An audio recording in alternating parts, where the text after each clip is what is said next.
said it. Michael doesn't respond to this accusation though, and the gameplay begins.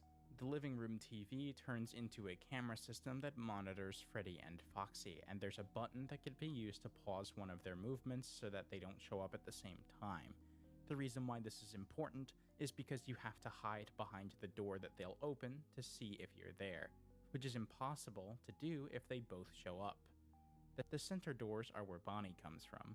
By looking through the keyhole, you can identify how close Bonnie is to you, and then you have to hide behind the center doors, meaning that you're exposed to whatever door ends up being behind you. Chica's purpose in this memory is to punish the player for sitting on the couch and using the TV for too long. If you're there for 10 seconds, she'll stun the player like she did the previous night. Although a sanity stat does not exist in this memory, the game still changes at 5 AM, and Chica will end your night from an attack, like in the previous memory. Also like the previous memory, a special game over cutscene will play if you die past 5 AM, which depicts an animatronic walking down a hall, their vision a red hue. In case you couldn't tell at this point, every single night in this game is going to be a completely different resource management based gameplay loop. Unlike most Five Nights at Freddy's games that have ramping difficulty but similar mechanics for each night, it's gonna be completely different. And it can't be overstated how much of an interesting idea this is and how much effort must have gone into making this game and balancing the mechanics of every single night. It's honestly genius. Going back to the living room specifically, another aspect of the design that I enjoy is that the glowing eyes of the ignited animatronics show their field of vision when they open the doors as an indicator for where the player cannot be standing. I think it's definitely good game design practice to try to make your gameplay as intuitive as possible even if you have a detailed explanation. Once you finally complete this night, you're shown another news article, this time talking about paranormal activity in the woods, which sparked a full investigation as the area surrounding the newspaper slowly burns. Could this be foreshadowing? Next up is the Office memory.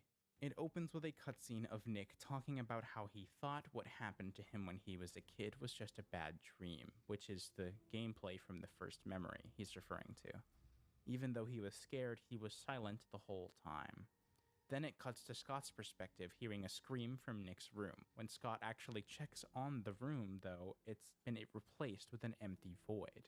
When he turns around, there's now a giant looming hallway. He tries to convince himself it's all just a dream, but the door in front of him opens to reveal Freddy, his own creation, staring back at him. As Freddy starts to close in and give chase, Scott runs. The impossible labyrinth his house has been turned into eerily resembles Freddy's challenge from Reborn.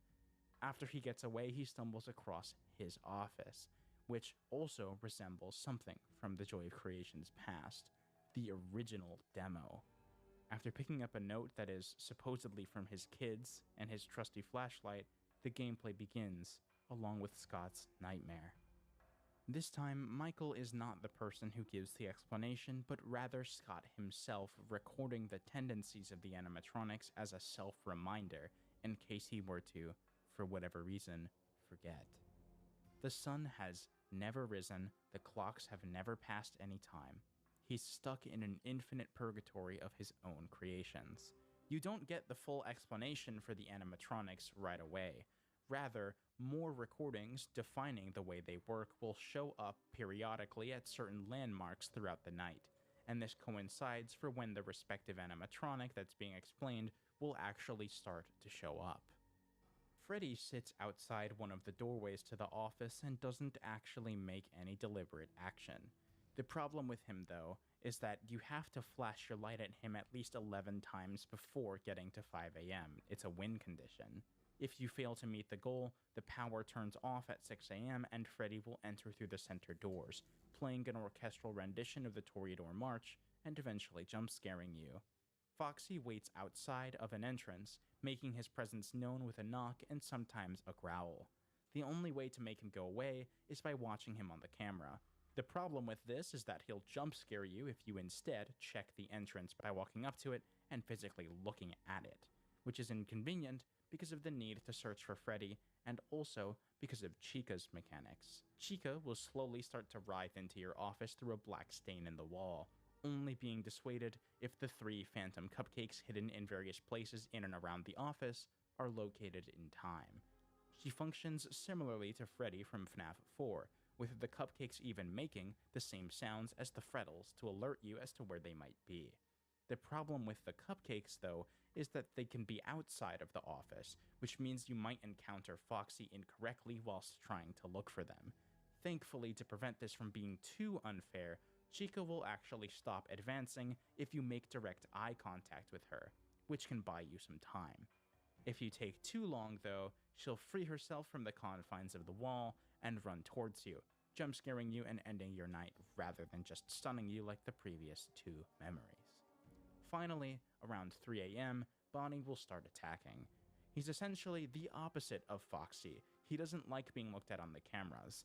Rather than straight up killing you, though, he'll punch the camera that you're looking at him from and disable it for the remainder of the night. This might sound pretty bad, but the game has a failsafe put into place that makes it so Foxy can't show up on a camera that's broken anymore. So really, purposefully taking out 1 camera, or maybe even 2, could be a valid strategy. If he breaks all 3 cameras, though, it makes knowing where Foxy is entirely up to a sound cue-based guessing game, and you definitely should try to avoid that.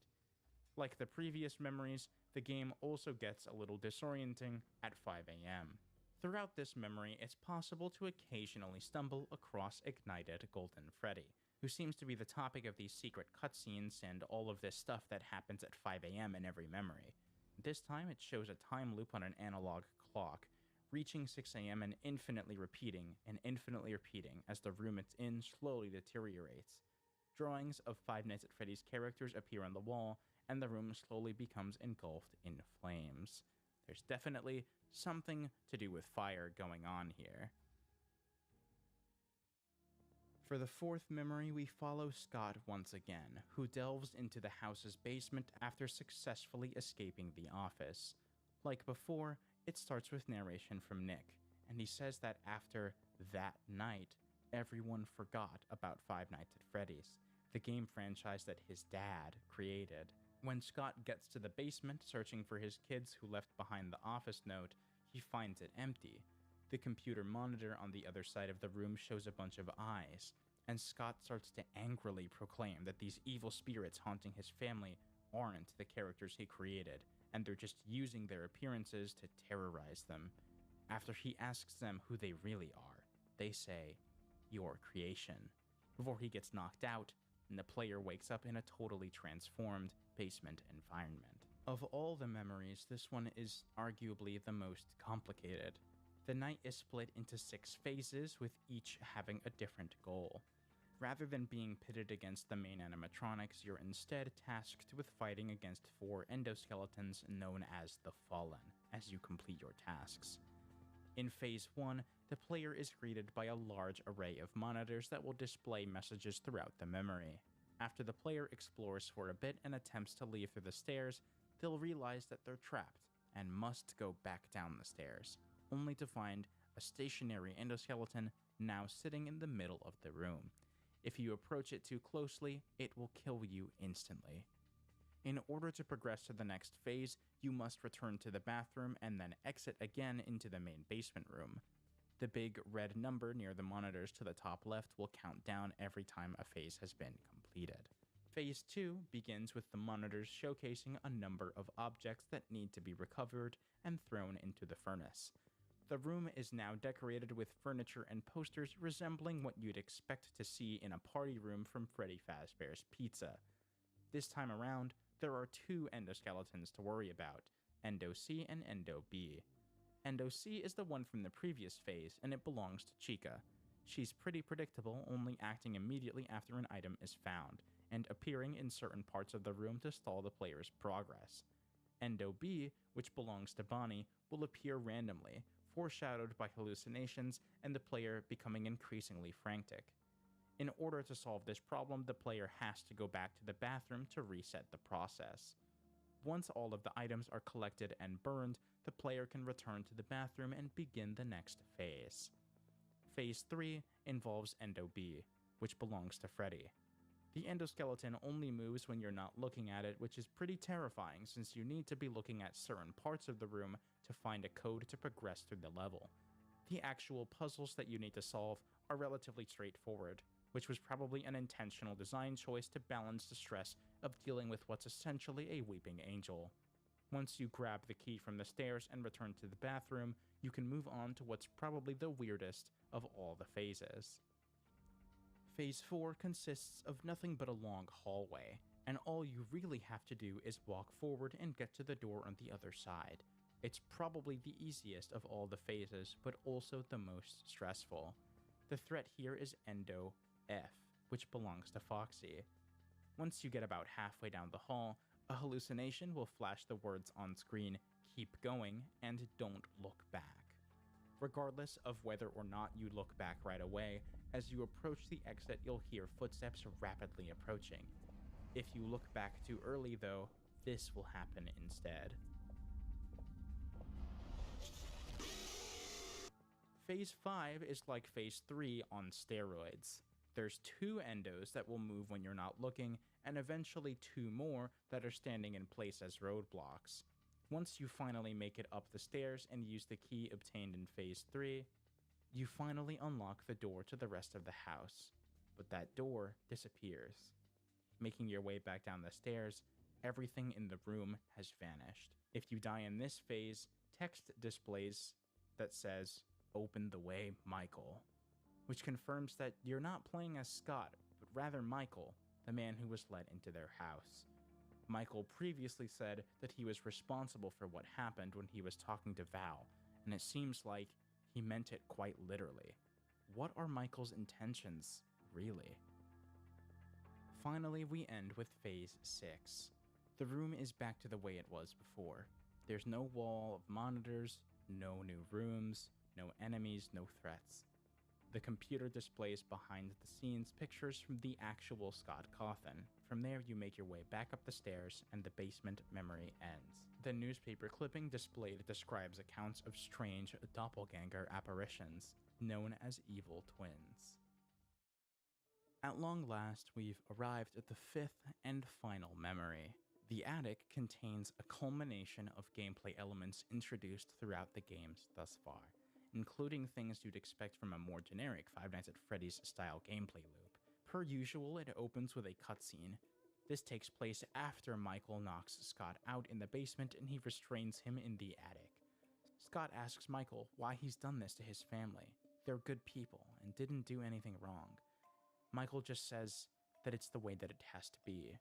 He thanks Scott for allowing him to see the world through his creations. Michael Schmidt and the animatronics, that is. The Ignited have begun to lose their shape. By using the furnace, Michael has allowed them to come together to form a greater entity known as Creation. With that, the house slowly starts to burn from the bottom up, and Creation's roar bellows through the home, signaling the beginning of Scott Cawthon's final memory. When the game actually begins, you have the camera system in front of you that shows various rooms from other parts of the game. Creation will slowly make his way up from the basement to the attic, breaking down obstacles along the way. Behind you are 2 doors from which all 4 of the Fallen can enter. You'll either spot them on the camera by flipping the switch to the left to use the attic view, or hear them running up to one of the 2 doors. Golden Freddy can occasionally appear behind you as a hallucination, which ends your game if you stare for too long. The only way to successfully clear this memory is kind of like The Office, where you have to flash Golden Freddy on the cameras 12 times. But obviously this needs to be used at the right moment, since Creation is also a threat to handle that requires a flash to be put back in his progress. Although there is no timer on the fire, which simply progresses based on how many times Golden Freddy has been flashed, Creation has 3 faces on every camera that progress once every 30 seconds. However, if the room he's in is on fire, he will progress faster. If he actually manages to break the final barrier and make his way from the office through the trapdoor into the attic, this terrifying animation will play and he will kill Scott before the house burning has the chance to. If you manage to win, though, you get one last newspaper: man found dead in his own house. Then the final scene. Scott frees himself from his restraints and starts dragging himself towards the exit. The fire is already engulfing the attic by this point. There's no way he can make it out alive. Michael speaks to Scott from the radio that he threw down earlier. Michael taunts Scott, saying that surviving until 6 a.m. and everything will be fine only works in his games. Scott begs Michael to let his family stay safe even if it means that he has to die. Michael appears in the attic, lifts Scott up by his neck, and takes him out. Then Michael, masquerading as Scott Cawthon, exits the house and tries to reassure his family that they're all safe now, and that's all that matters. See, they're safe now, just as you wanted. Thank you for your cooperation, Scott Cawthon. I'll take care of everything from here. After the events of the final memory, years later, Nick, one of Scott's children, would return to his family home. The home's landlord, Tobias, would call Nick to no response, only to find him dead, which is the tragic ending that the final newspaper conveys to us. As time went by following the game's release, the Joy of Creation story mode would garner a reputation in the Five Nights at Freddy's community as one of, if not the best, FNAF fan game of all time. Unfortunately, as Nixon went on to work on an original game, Dark Deception, nobody really expected anything else from the Joy of Creation, and the hype slowly dwindled until the Joy of Creation was just a fond memory. That is, of course, until the Fanverse initiative was announced, which is where we all learned about the Ignited Collection. The goal of the Ignited Collection is to completely remake all 3 main Joy of Creation games from the ground up, including the original, Reborn, and Story Mode. The games will have polished mechanics, completely redone models, and overall just be even better than they were before. You might be wondering, exactly how much better will the Ignited Collection be than its counterparts? Well, let me just show you.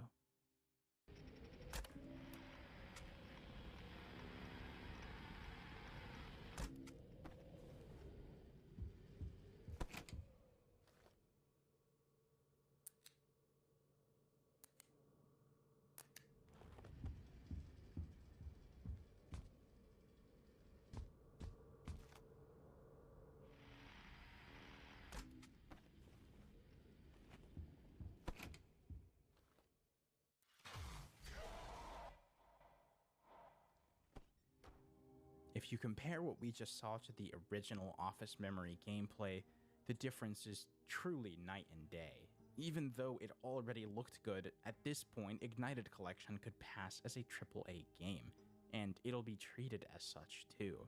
Since the Ignited Collection is part of the Fanverse, it'll definitely be a paid game with PC and console releases. From what was originally a mediocre demo made in 4 days with mind-numbing gameplay, to what will inevitably become the best FNAF fan game of all time, Nixon and the Joy of Creation have truly come full circle. And what a redemption it has been. And that concludes my annoying ramblings about the Joy of Creation. If you had a good time, it would mean the world if you subscribed for more content like this and turned on post notifications so you never miss a video. If you want to support me further, $5 channel members get early access to new videos, and you can also follow my socials and join the community Discord server. That being said, that's going to be all from me. I hope you enjoyed the video. Until next time.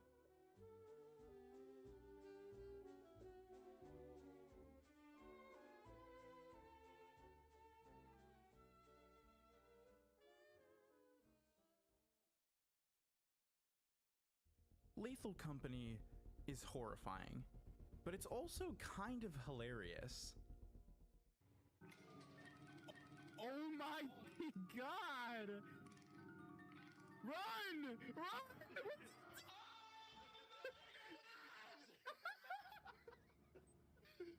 About 2 months ago, this game made its way to early access on Steam.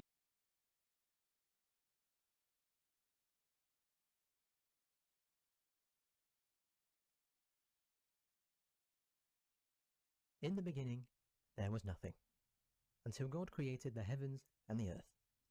No, this isn't a video about Christianity lore, this is a video about Ultra Kill lore. Ultra Kill, if you somehow don't know, is a retro-inspired movement shooter created by R.C. Hokita Patala. I definitely pronounced that wrong. I'm not finished, don't sue me. Because Ultra Kill is inspired by many boomer shooters like Quake, Doom, and Devil May Cry, ignore that. The point I'm trying to get across is that Ultra Kill isn't the kind of game to have much of a story. Booting up the game, there's no opening cutscene, no dialogue. The most you get is this startup screen that's not much more than a fun way to make the initial setup screen feel like an in-universe thing. Other than that, this is very much the kind of game where you open it, get a gun, and just go. Usually, there wouldn't be much to talk about story-wise with a game like Ultra Kill, and if you don't go looking for Ultra Kill's story, you can very easily miss the vast majority of the tale this game has to tell.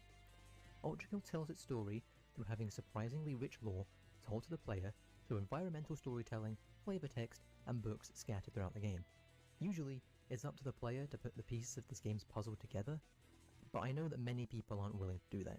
So instead of having the incredible lore of Ultra Kill be wasted, this video is going to be my attempt to explain the entirety of the lore within Ultra Kill, go over some theories, and talk about a few of my own personal headcanons.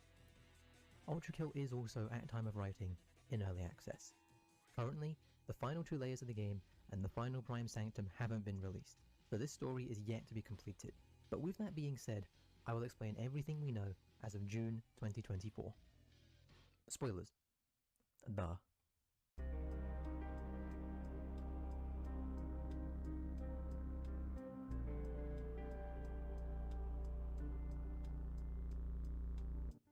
I started this video by referencing the Bible.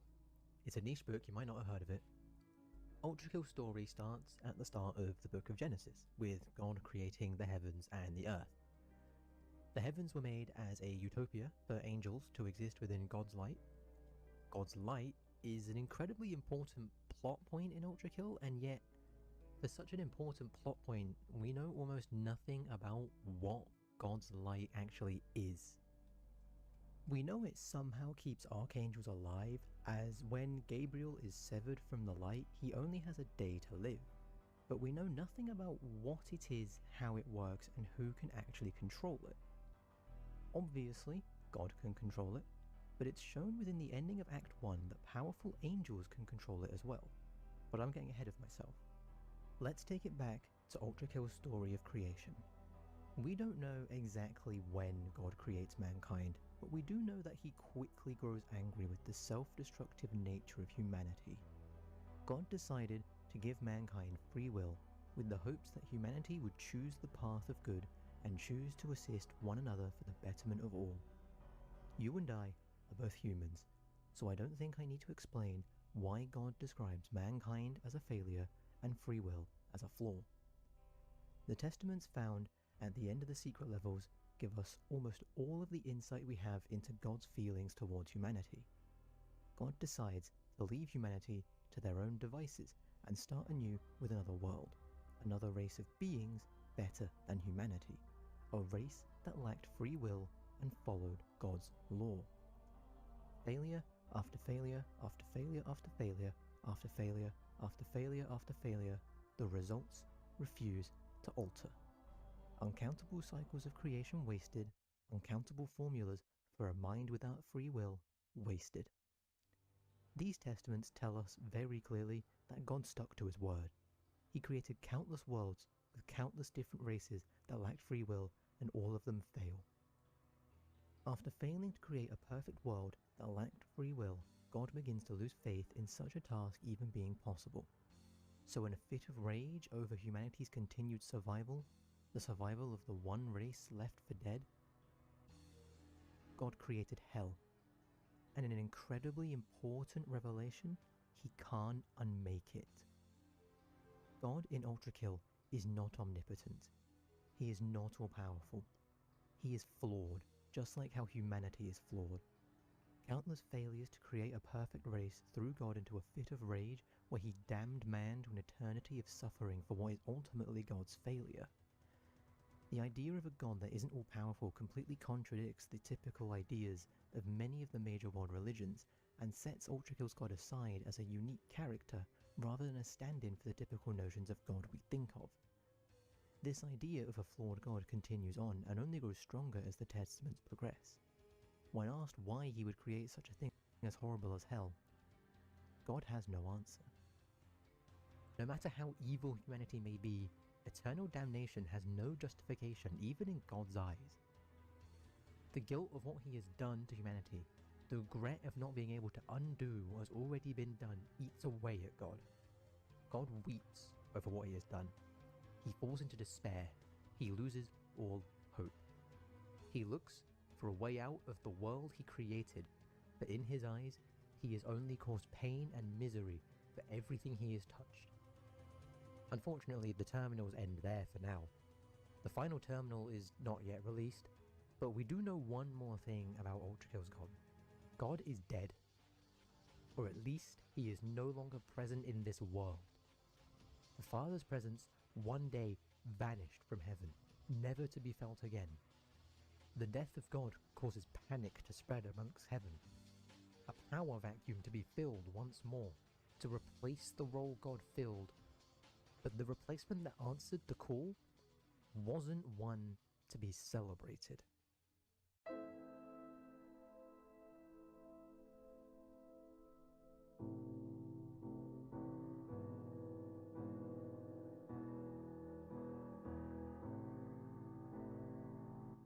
The void created by God's departure was filled, presumably quite slowly, as will become more apparent in the next section, by what became known as the Council of Heaven, a body of an unspecified number of powerful angels that would carry forward the Father's light, lead heaven, and most importantly for the story of Ultrakill, ensure the husks in hell continue to receive punishment as usual.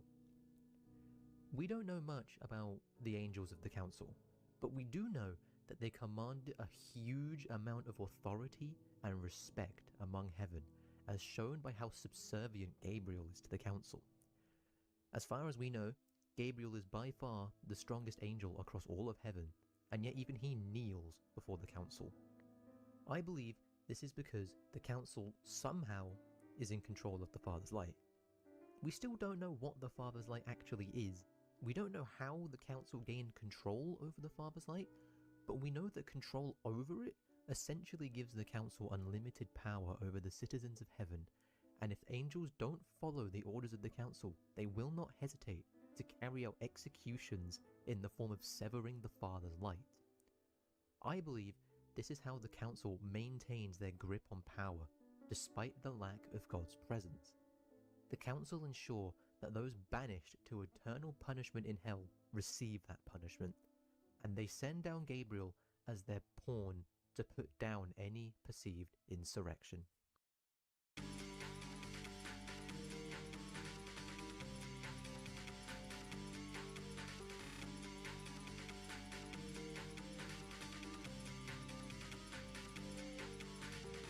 The departure of God isn't just felt by the citizens of heaven. The sudden disappearance of God is felt by those in hell as well. Angels sent down to hell to make sure that the damned receive their punishment quickly return back to heaven in the chaos, and for the first time in eternity, those in hell can breathe for a moment. King Minos ruled over the last layer. As the judge of hell, he decided what layer damned souls would end up going to. However, he always had some sympathy for humanity. Minos didn't believe that humanity should be punished for being lustful. He believed that loving one another wasn't a sin punishable by eternal torture, and he seizes the opportunity.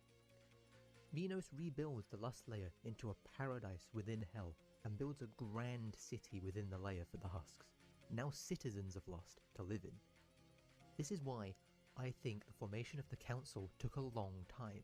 Building a city doesn't happen overnight, and yet the city of lust becomes a giant thriving metropolis. Of course, as we know, the council does form eventually. Of course, as we know, the council wants to make sure that those in hell receive their punishment. So of course, the council is not a big fan of what Minos has done to the Lust Layer. Enraged at the news of the construction of the City of Lust and the Lust Renaissance as a whole, the council decides to send down Gabriel to end the Renaissance by any means necessary. Minos chose not to fight back. Minos believed foolishly that Gabriel would listen to reason. Minos believed foolishly that Gabriel would ever listen to Minos' pleas about the plight of man. Gabriel cut Minos down without a fight. The death of Minos almost immediately ended the Lust Renaissance. The citizens of Lust were once again subject to the eternal torture. However, this time, the decay of their hard work is now thrown on top of it all. Because of Minos' immense status and will, his death wasn't the end for him. What remained of Minos' soul began to form together in an attempt to create the first known prime soul.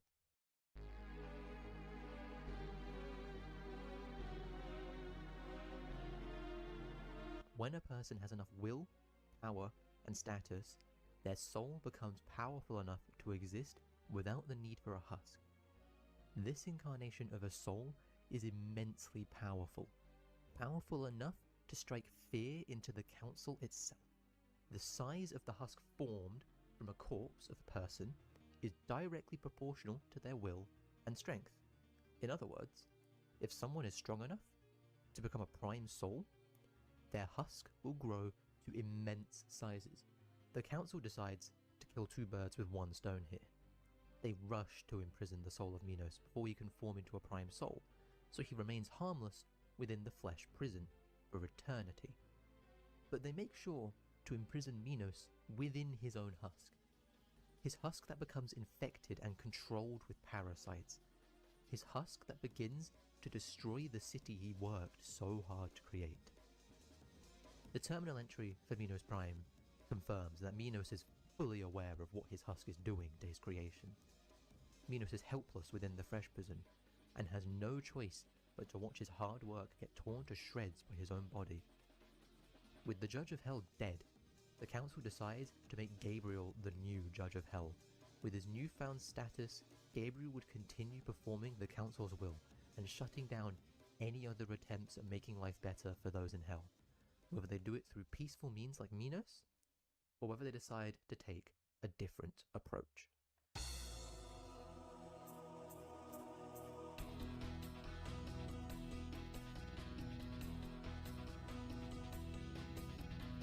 The departure of God from the world was felt as deep down as the layer of greed within hell.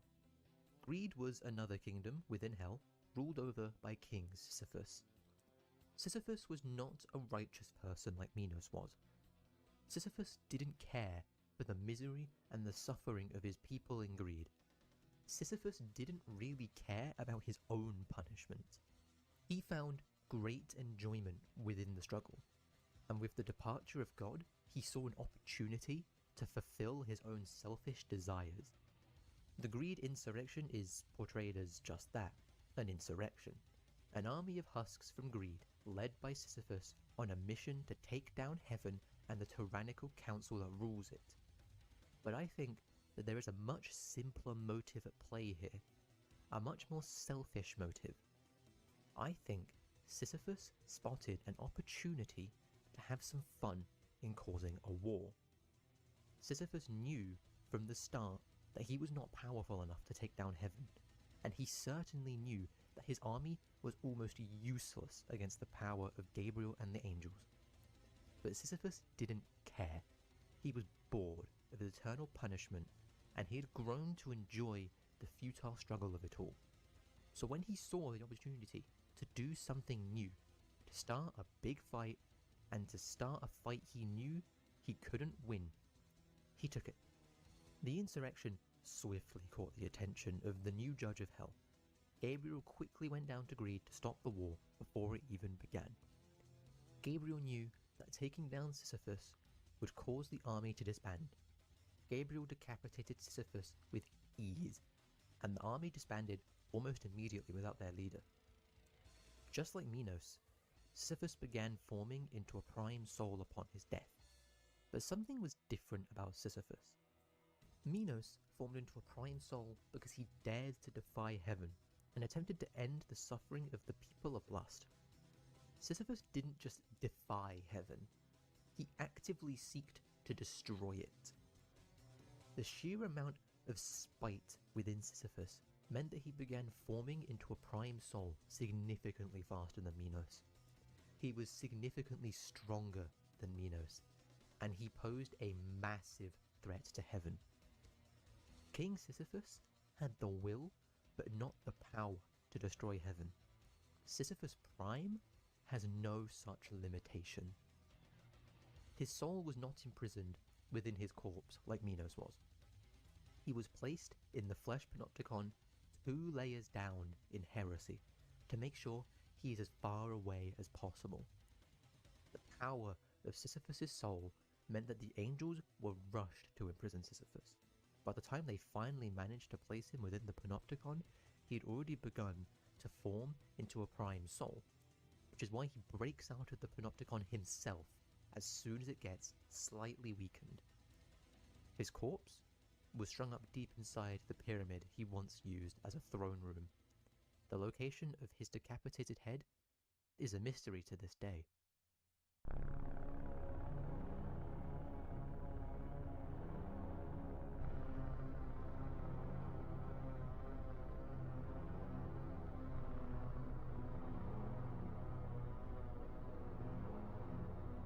Hell is alive. Hell is sentient. Hell is a living being that became too strong for even God to destroy. How do we know Hell is alive? The enemies getting teleported to your location as you play the game is explained in-universe as Hell teleporting them to you, just to start a fight for entertainment. The doors locking behind you as you play the game is also explained through Hell locking them to force you to fight for its entertainment. The enemy description of the Minotaur has a redacted section within it that consists of 2 words. The first word has 4 letters and the second word has 6 letters. I don't think it's much of a coincidence that Hell itself perfectly fits this redaction. The husks in Hell that have mechanical augments like soldiers and schisms can also be explained by tinkering from Hell itself. Hell, being a sentient being, can learn of machinery by observing humanity and begin to incorporate machinery into its own creations to enhance them as fighting machines. This isn't the only case of Hell observing humanity to create horrific ways to torment humanity. Humanity's creation of the Gutter Man was such a horrific abomination that Hell took direct inspiration to create the Mannequin by ripping apart sinners' limbs and rebuilding them from mismatching parts or trapping a soul within the new abomination. The idea of humanity being capable of a creation so terrible that even Hell looks at it and recognizes how terrible of a creation it is something I will get into later on. Hell energy is the mechanism of which Hell does all of this. Like the Father's Light, we don't know exactly what Hell energy is, but we know it's used for a variety of different things. Teleporting in enemies uses Hell energy. Locking doors presumably also uses Hell energy. And it is my belief that Hell energy can be a replacement for blood as fuel. I believe this for a few key reasons found within the violence layer of Hell. In 7-2, there is a secret book containing a poem that I will go into much more detail later, but for now I am interested in a single extract. I believe when the writer, which is almost definitely a gutter man, but again I'll get into that later, states that they no longer need the fuel provided by the body inside of them, that this is because they are now being fueled by Hell energy. The body inside of the gutter men has decayed and rotted beyond the point of being useful anymore. I highly doubt that this skeleton, after countless centuries after the creation of the gutter men, is still producing enough blood to fuel these machines. On top of this, The machines of violence are simply too old to have made their way into hell naturally like the other machines. The oldest known machine that made its way into hell is the Sentry, but that was repurposed specifically for the Hell Expeditions. Remember the Hell Expeditions, they're going to be important later. The Guttermen and Gutter Tanks were centuries outdated by the time of the Hell Expeditions, and so the odds of this many surviving this long, making it this deep into hell, seems unlikely. What seems more likely to me is that these machines have been placed in violence deliberately by hell itself, fueled by hell energy, so they can continue fighting an eternal war without the need for fuel. Another piece of evidence I have for the machines in violence being powered by hell energy is the fact that the Earth Mover requires sunlight in order to be powered, but there is no visible sun this far down in hell. So the Earth Mover must be getting some form of alternative power source, and it's my belief that these growths that tie the Earth Mover down to the floor are there to form a physical connection between the Earth Mover and hell itself, to provide a large amount of hell energy to keep these titans fighting, to replace the need for solar power, to keep the final war from truly ever ending.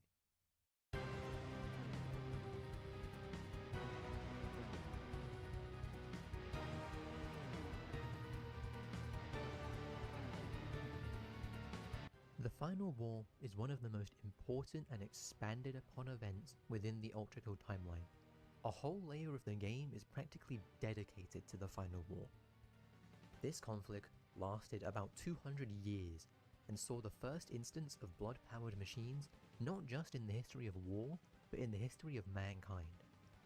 The Final War brought humanity to its knees, brink of extinction, and in the end, the war didn't end with a bang. It didn't end with a purpose, it simply fizzled out after the destruction it caused became too much for the war to sustain itself anymore. The Final War is also based off a real-life conflict, one you've probably heard of.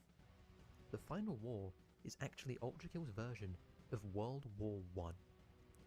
Now why would I make such a claim? Well, remember that startup screen I glossed over earlier? Right at the top, it tells you the version number of V1, 2112.08.06. It is known that the production of the V model of robots, the production of V1, was cancelled due to the war abruptly ending. It is known that the Final War lasted for 200 years. The format of 2112.08.06 is the same format of a date that tells us that the version of V1 we play as was made in the year 2112, 198 years after the start of World War I. Another piece of evidence?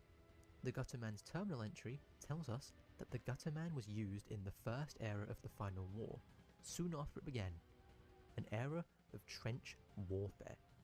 What war in history is famous for trench warfare other than World War I? The Final War is a variant of World War I that doesn't end in 1918, one that escalates and escalates until the Earth itself can't take anymore. The Final War brought more than just the blood-fueled machines to the table. All of the heat and electric weapons you and enemies using Ultrakill were developed for the Final War, as they became more powerful and more economical than bullets when fighting Guttermen. The Gutterman itself is a very interesting enemy lore-wise. It was the first blood-powered machine to be created by humanity, and as is with most new technologies, it was yet to be perfected. In the case of the Gutterman, this meant that researchers were not yet able to keep a self-sustaining supply of fresh blood circulating around the machine. The solution to this problem is the reason Hell was so intrigued by Guttermen. The solution to the blood supply issue was sealing away a live person in the back of the Gutterman and siphoning away their blood to fuel the machine. These victims were kept on the brink of death to minimize their energy consumption. Not quite dead, but not quite alive either.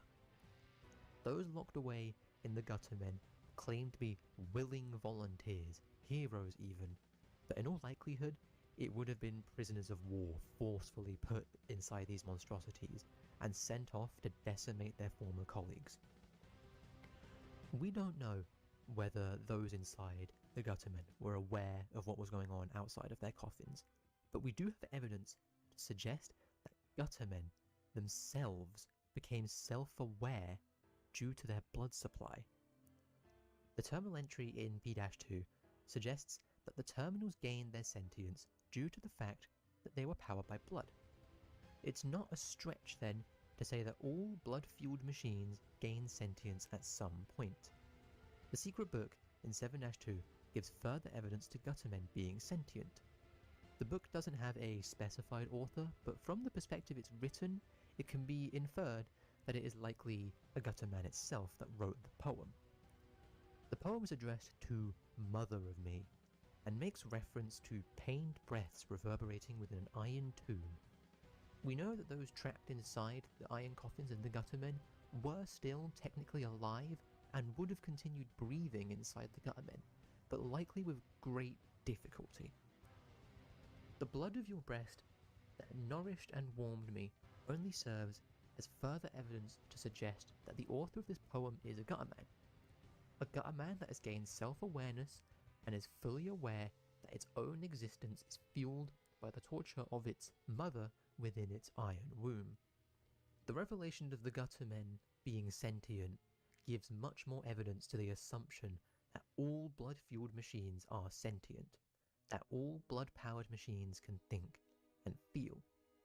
This is further evidenced by the fact that some machines literally get enraged after you counter them in some way. They literally get mad at you as you fight them, which is a pretty funny way of making enraging an in-universe concept. Reading more of the poem makes it clear that the writer, again, likely a Gutterman, has gained sentience because of whatever it's keeping it alive. It is aware that the person keeping it alive would despise the Gutterman and wish it never existed, but simultaneously it is the torture of the person in the Gutterman that is what gives it its sentience.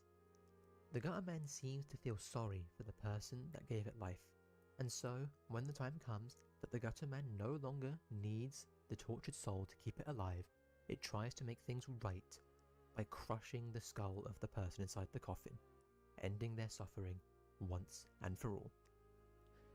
The lore behind the Gutterman, specifically, is one of the darkest and most expansive pieces of lore that Ultrakill has to offer. The more you look into these machines, the more you begin to understand just how terrible of a creation they are. Understanding how the Guttermen work makes it much more clear why even Hell itself would take notice of the Guttermen and attempt to replicate it with the mannequins. After the initial creation of the Guttermen, blood fuel technology greatly improved, with the need for a living source being eliminated from later machines. However, the improvement of blood-fueled machines of war began a completely new phase of the war, one that would continue until the very end. The arms race had begun.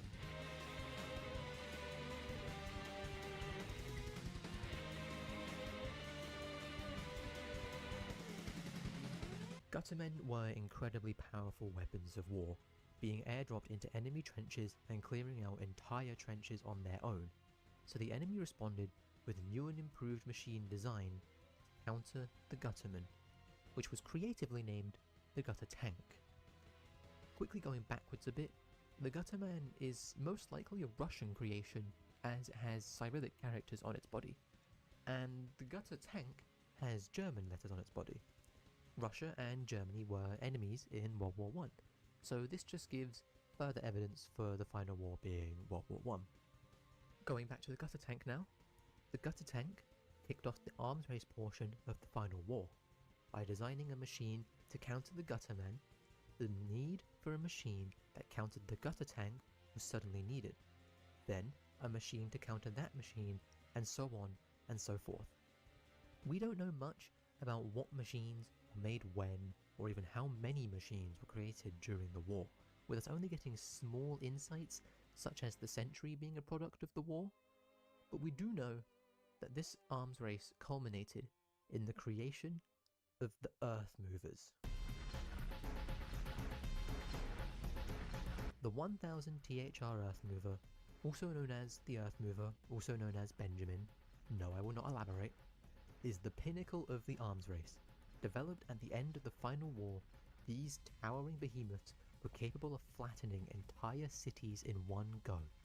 These machines were so large that even the advanced blood fueling technology this late into the war was not enough to power the Earth Movers, and so they relied on solar energy to fuel them.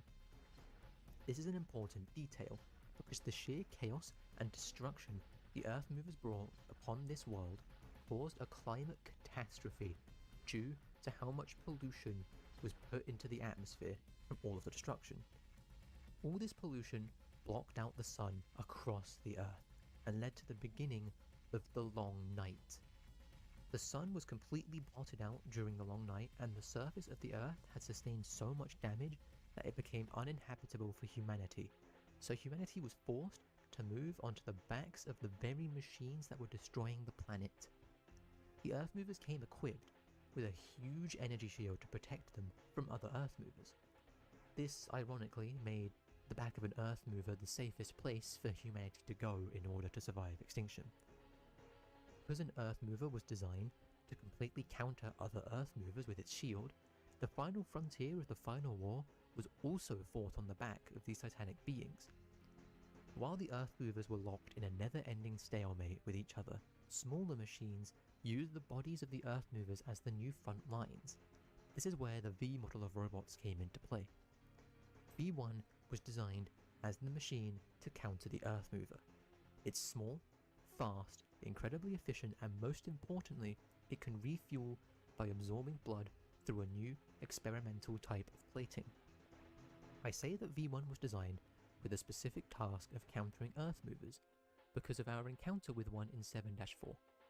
Upon stepping out into the war zone, the Earth Mover immediately changes targets from its counterpart in the distance to you. Instead of aiming at the Earth Mover in the distance and continuing the stalemate, the Earth Mover in front of you almost immediately turns to V1 and prepares to strike V1, leaving itself vulnerable to the other Earth Mover in the distance. What I'm getting at here is this. This giant machine that brought upon the end of the world identifies V1 as a larger threat than another Earth Mover, which is why I personally believe that V1 and the V model of machines was designed with the intent to bring down the Earth Movers. However, the development of V1 was cut short by the sudden end of the Final War.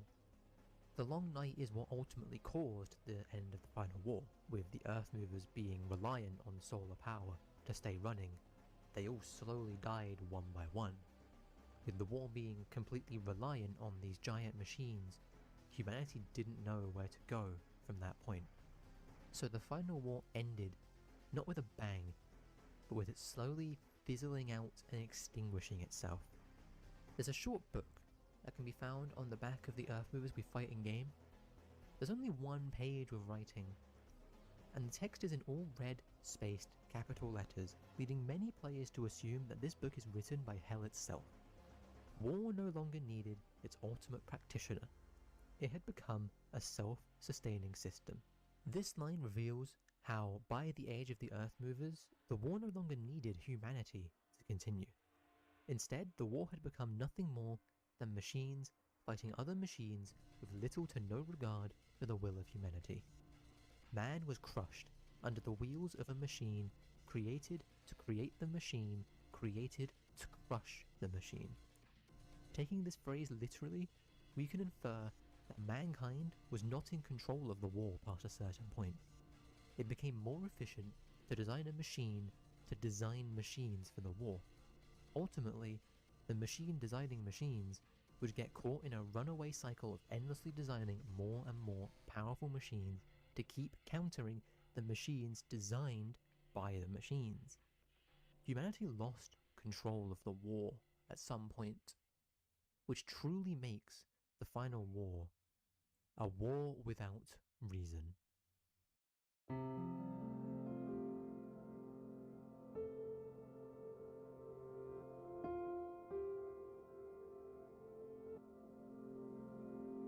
After the eventual end of the Final War, humanity was forced to face the consequences of the past 2 centuries of destruction. The war may have been over, but there was much work to be done before the world could go back to any sense of normalcy. This period of time after the final war was known as the New Peace, and in direct contrast to the final war, this period of time was filled with humanity coming together in an attempt to overcome the destruction the final war caused. Blood fuel technology was repurposed for a worldwide cleanup effort to try fixing the climate catastrophe and ending the long night. Despite the vast majority of blood-fueled machines being created during the final war, most of the machines we find in-game are actually products of the New Peace. Street cleaners were created towards the very end of the final war in an attempt to clean up the copious amounts of pollution within the atmosphere. The end goal of the street cleaners was to end the long night. It's unknown whether this goal was an attempt to make the planet habitable once again, or whether it was an attempt to prevent the shutdown of the Earth movers.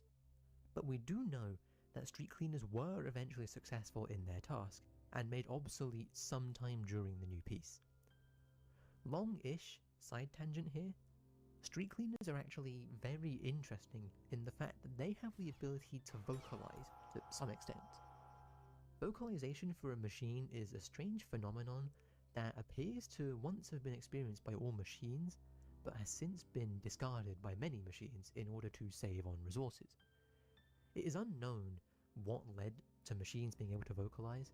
Perhaps it's a side effect of the blood fueling process.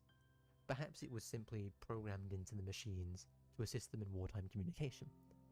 Whatever the cause, only a handful of machines still retain any level of vocalization, and those that do still vocalize struggle to manage more than a few tones. Street cleaners, swords machines, drones, earth movers, gutter tanks, and potentially even gutter men and V1 all either directly vocalize or at least show signs of still being capable of vocalizing. It's unknown why these machines continue to spend resources on this unique ability, despite the seeming shortage of blood driving the machines deeper and deeper into hell in an attempt to stay fueled. Side tangent aside, humanity decided to keep using blood-fueled machines into the New Peace. Considering the destruction these machines brought to the world, it brings to question why humanity would ever choose to keep using these machines, but no answer to that question is given. We do know that the technology behind the machines of the New Peace is directly derived from the machines of the Final War. The V-model series of machines was initially created as the ultimate wartime fighter, with V1 being designed to take down Earth movers as I spoke about earlier. But with the end of the war, V1 was left completely useless.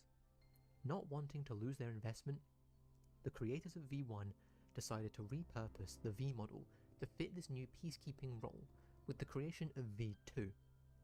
V2 was designed as the ultimate peacekeeper by taking the combat capabilities of V1 and putting them into a more durable frame, without the experimental plating of V1. V2 ultimately failed, just like its predecessor, as it was deemed too expensive for a single unit to be used for peacekeeping purposes. V2 was thrown to the wayside just like V1, leaving only one of each prototype in the world. The V model was abandoned in favour of cheaper peacekeeping alternatives, like the drones and other machines that were either developed during the New Peace or repurposed from the Final War. We don't know how long the New Peace lasted, but we do know that at some point humanity was searching for a new source of energy to power their new world. And during this search, humanity managed to discover the gates of hell. Of course, humanity's curiosity was too great to ignore, and the Hell expedition started soon after.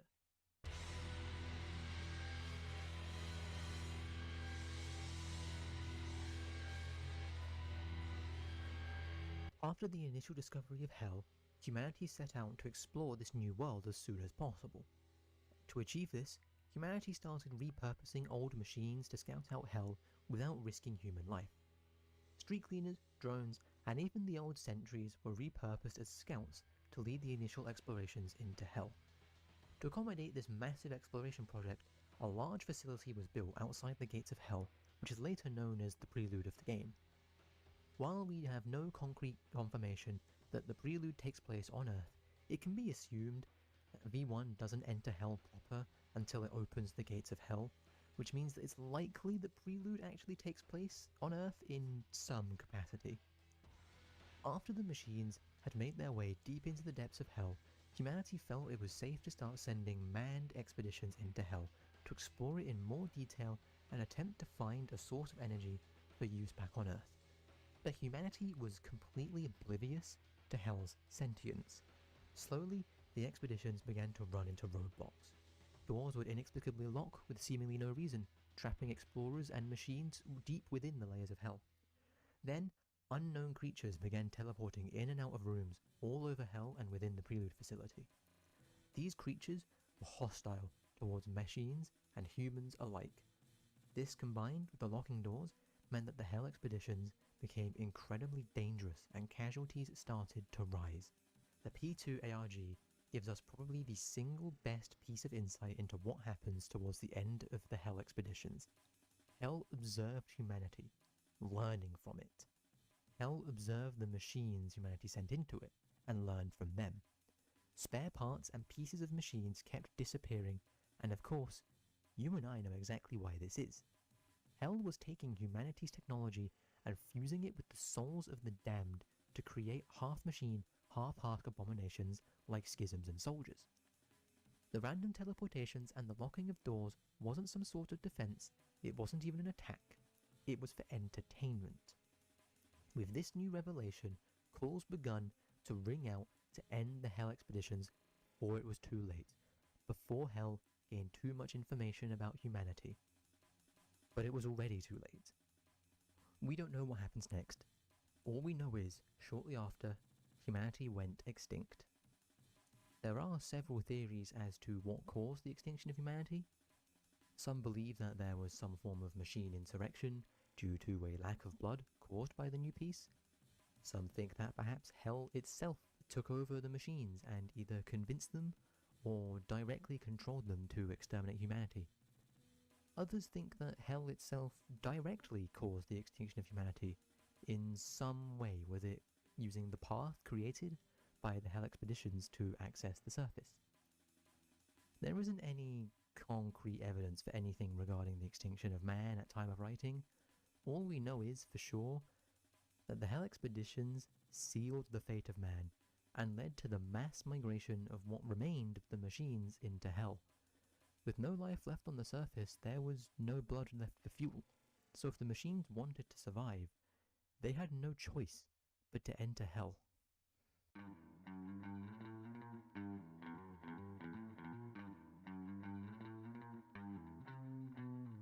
The main story of Ultrakill follows the only prototype V1 model known to be in existence, as it descends into Hell on an endless quest to kill everything it sees and make sure it has enough fuel to survive.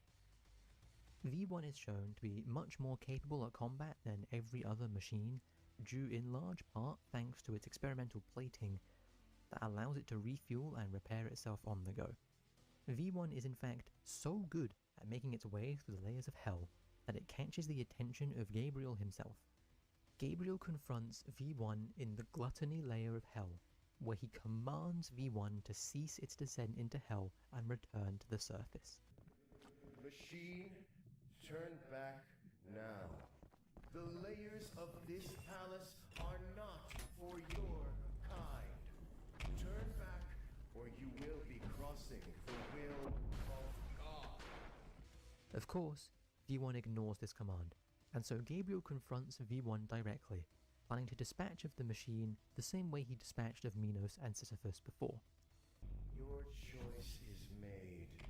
As the righteous hand of the Father, I shall rend you apart, and you will become inanimate once Eating. But V1 was different. V1 is the culmination of the Final War's arms race, a machine created with the specific task to take down an Earth mover. Gabriel stood no chance, and his defeat caused him to explode with rage. What? How can this be? Bested by this thing? You insignificant fuck! This is not over! I can only assume that V1 is one of the only machines Gabriel confronted directly, since so many machines are found in layers deeper than Gluttony, which leads me to believe that Heaven took specific notice of V1 and its destructive capabilities and felt the need to act. When Gabriel returned to Heaven with news of his defeat, the Council delivered incredibly harsh punishment, putting to use their absolute control over the Father's light. They collectively decided to sever Gabriel's connection to the light as punishment for his loss. The Council hands Gabriel a simple ultimatum: defeat V1 or he will die within 24 hours. This enrages and humiliates Gabriel and makes him obsess over the destruction of V1, not only to restore his life, but also to restore his pride. V1 continued its unstoppable advance down into Hell, even overcoming and eradicating its successor V2.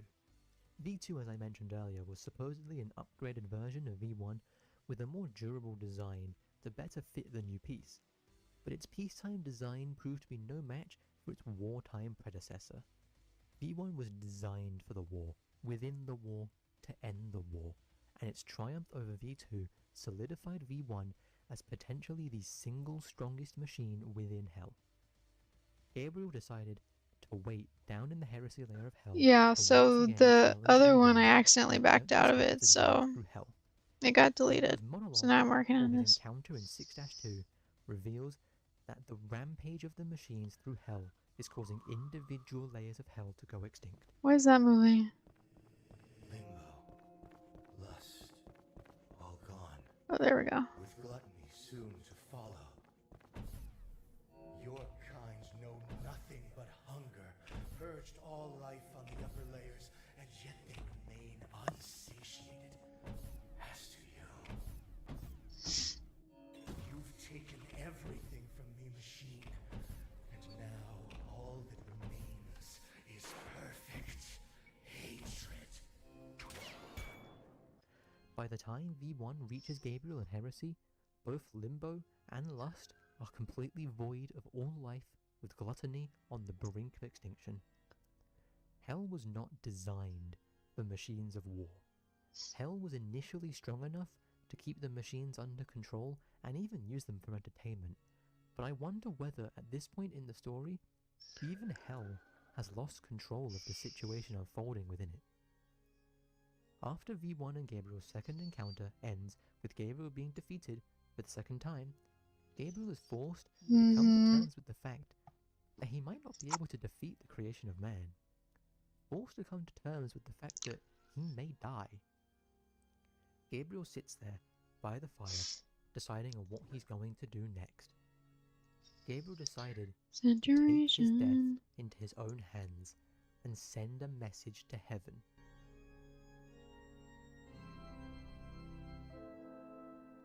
The council hall is stained with blood, and the screams of the councillors one by one get cut short. The last councillor begs and pleads for his life. Every color Gabriel looks that without the council, he will soon yellower fail. Gabriel is aware on of the this. screen. He has come to the realization that Yeah. God isn't coming back, and that this world I is am coming to its kind end. of sad that the cat one got With deleted. one final swing of his sword, Gabriel Yeah. ends the tyrannical reign of the council Yeah. and seals his Because own I fate. accidentally backed out of it and it doesn't have an "Are you sure?" button. So it reversed everything.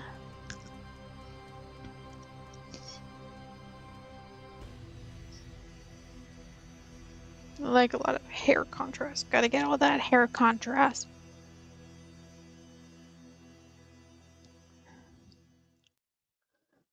A little too dark. Throughout Ultrakill, there are several different terminals spread throughout each level, and on a surface level, these are nothing more than an in-universe way to show the player important information and menus. But these little boxes are much more complicated than meets the eye. These machines are alive, they are sentient, and they are bored. Most of the information I do not about these know. terminals comes from, ironically, the terminals at the end of the Prime Sanctums. This means that we are missing at least 1/3 of the data about these terminals, but already, with just 2 terminal entries, we gain a lot of insight into the purpose of the terminals. The terminals were initially placed within Hell to assist with the Hell expeditions. They served as a method of reliably transporting items through the different layers of Hell via radio waves. The original item is lost and converted into information before being received and reconstructed by another terminal. The only known item to be transported this way before the Hell expeditions were cancelled was a vinyl record, the song that plays whenever you open up the terminal Yeah. in-game. I'll make it again. The I just terminals needed to use take a music break because I to lure got sad. machines to water for reasons I'll get into shortly. They're only known to play an instrumental version of the song. Which side is But better? rumor has it I'm that they trying are to think. able to play the vocals when alone. Shortly after the end of the Hell expeditions, better communication equipment was developed, and I think I like mankind this managed better. to briefly remake contact This with one needs the to be more brighter, advanced though. machines. It's at Why this does it look point so that red the on very this reason screen? that the terminals are made sentient is made clear.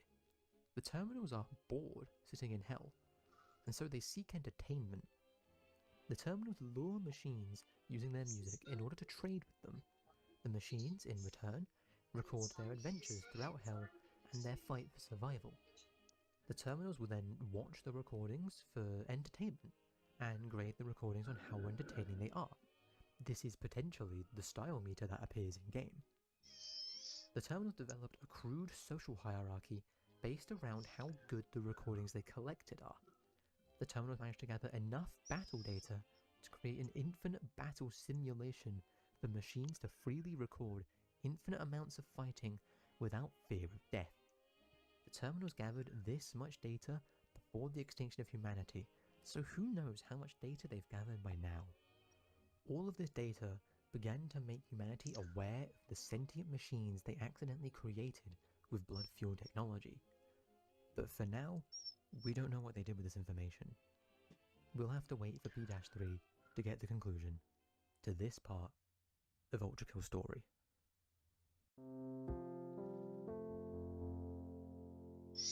Ultrakill is a very simple game on the surface. You get a gun and you go shoot some enemies. But if you choose to dig deeper, you uncover Yeah, a the vast colors world that between spans these are so several different different. eras, storylines, and emotions, while all coming together and combining into one cohesive narrative. Considering that it's the first game made by Hakita and just a handful of other people, the world building is fantastic. It was enough to get me to create my first long-form video essay.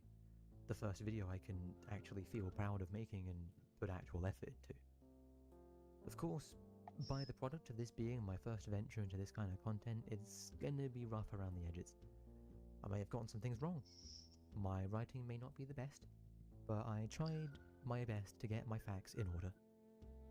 If you enjoyed this video, then please consider leaving it a like, and share it with anyone you think may be interested.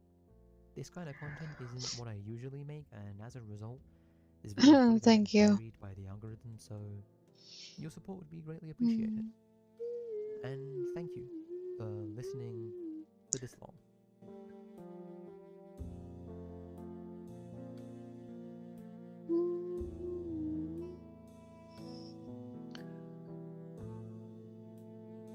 I don't like how this mouth doesn't go very far.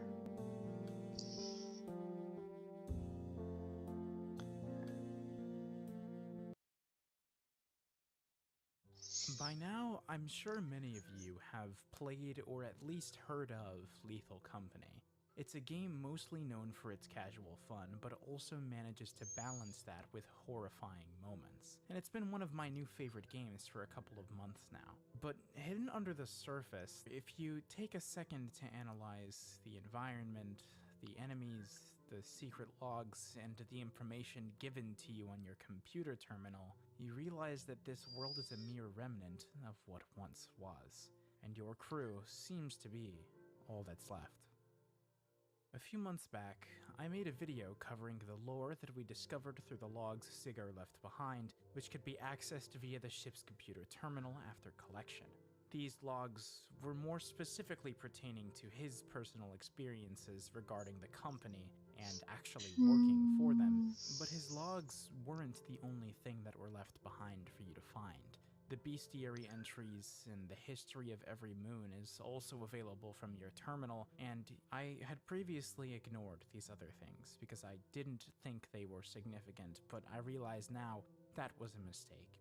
The idea that a war happened in Lethal Company's history is not new, nor is it unique. However, I believe version 50 has added a lot more context that makes this more interesting of a discussion than it was before. And today I'm going to share with you all the Lethal Company war theory.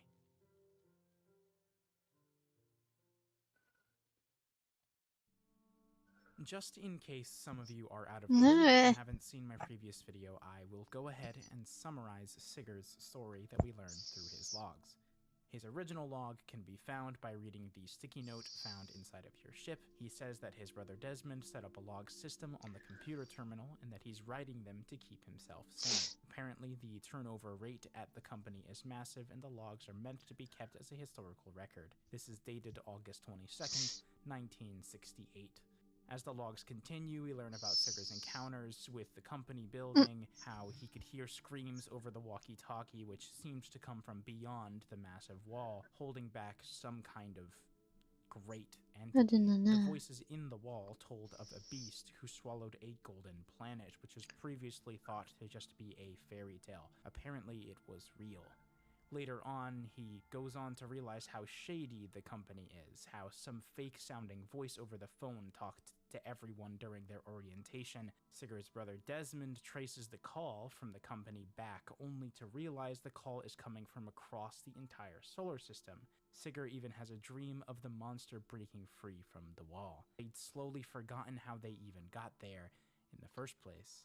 And finally, on October 3rd, Desmond writes the final log, not Sigurd.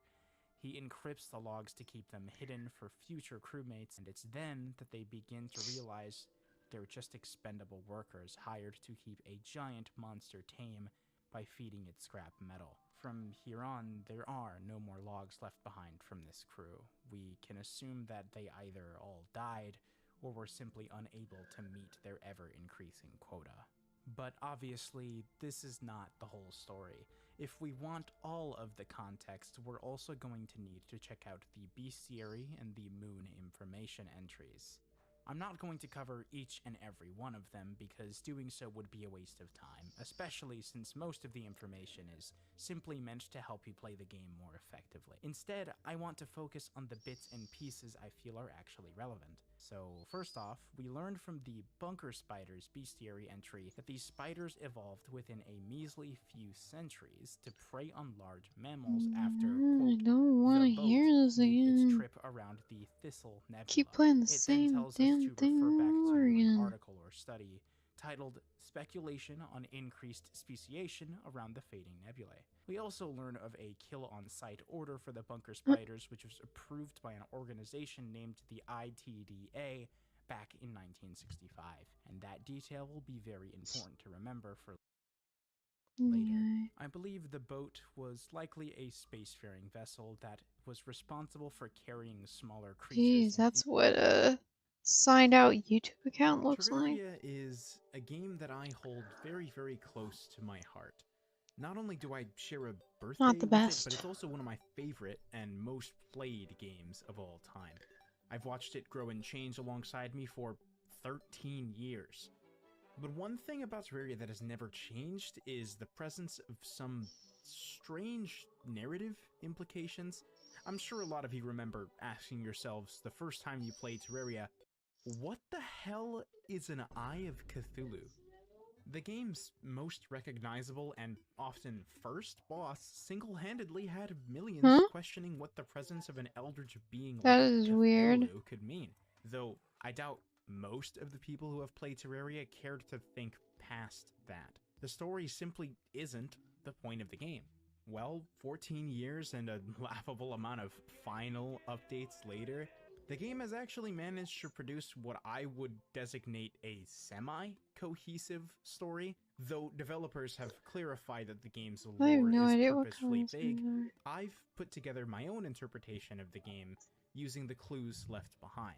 And today, I'd like to share that vision with you. So with that said, My name is Manaxa, and today I'm going to tell you the story of Terraria's lore. Sit back, grab a snack, and let's get right into it.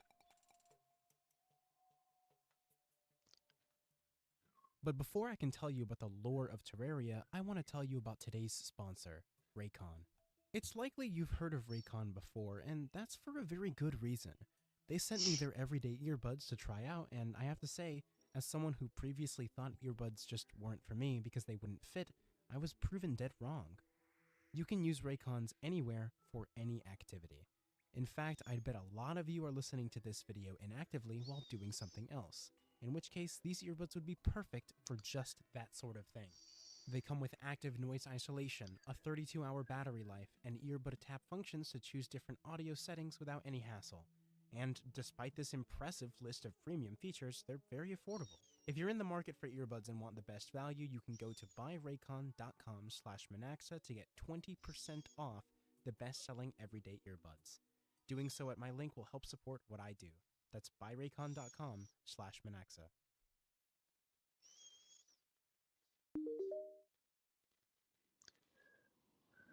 Now, before we truly begin our journey, we need to know what happened before our time. The legend of Terraria passed down by the Order of the Guide tells us of this. A tale of good and evil, a marvelous recollection of a war and its consequences on the world. And it goes like this. In the beginning, the gods established a balance within nature and created infinite, parallel Terraria worlds. Each world is a living being that feels and knows everything that happens in them, and each was given the task of maintaining balance and order at all costs. Centuries before our time, the world of Terraria was full of life, different creatures and peoples all living together. Whether or not this was a time of peace or a time of war, we really don't know, save for a specific, prosperous ancient city.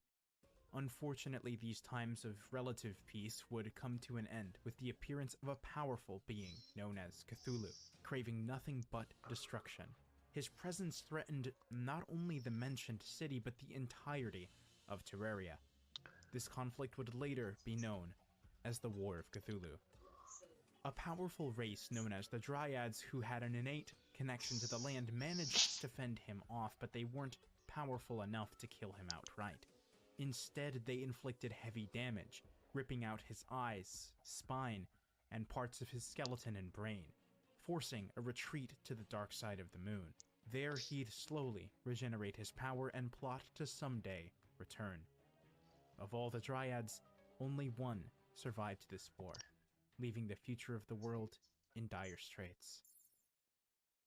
Even though Cthulhu had been banished, he could still influence the world from the moon, spreading evil and hatred throughout.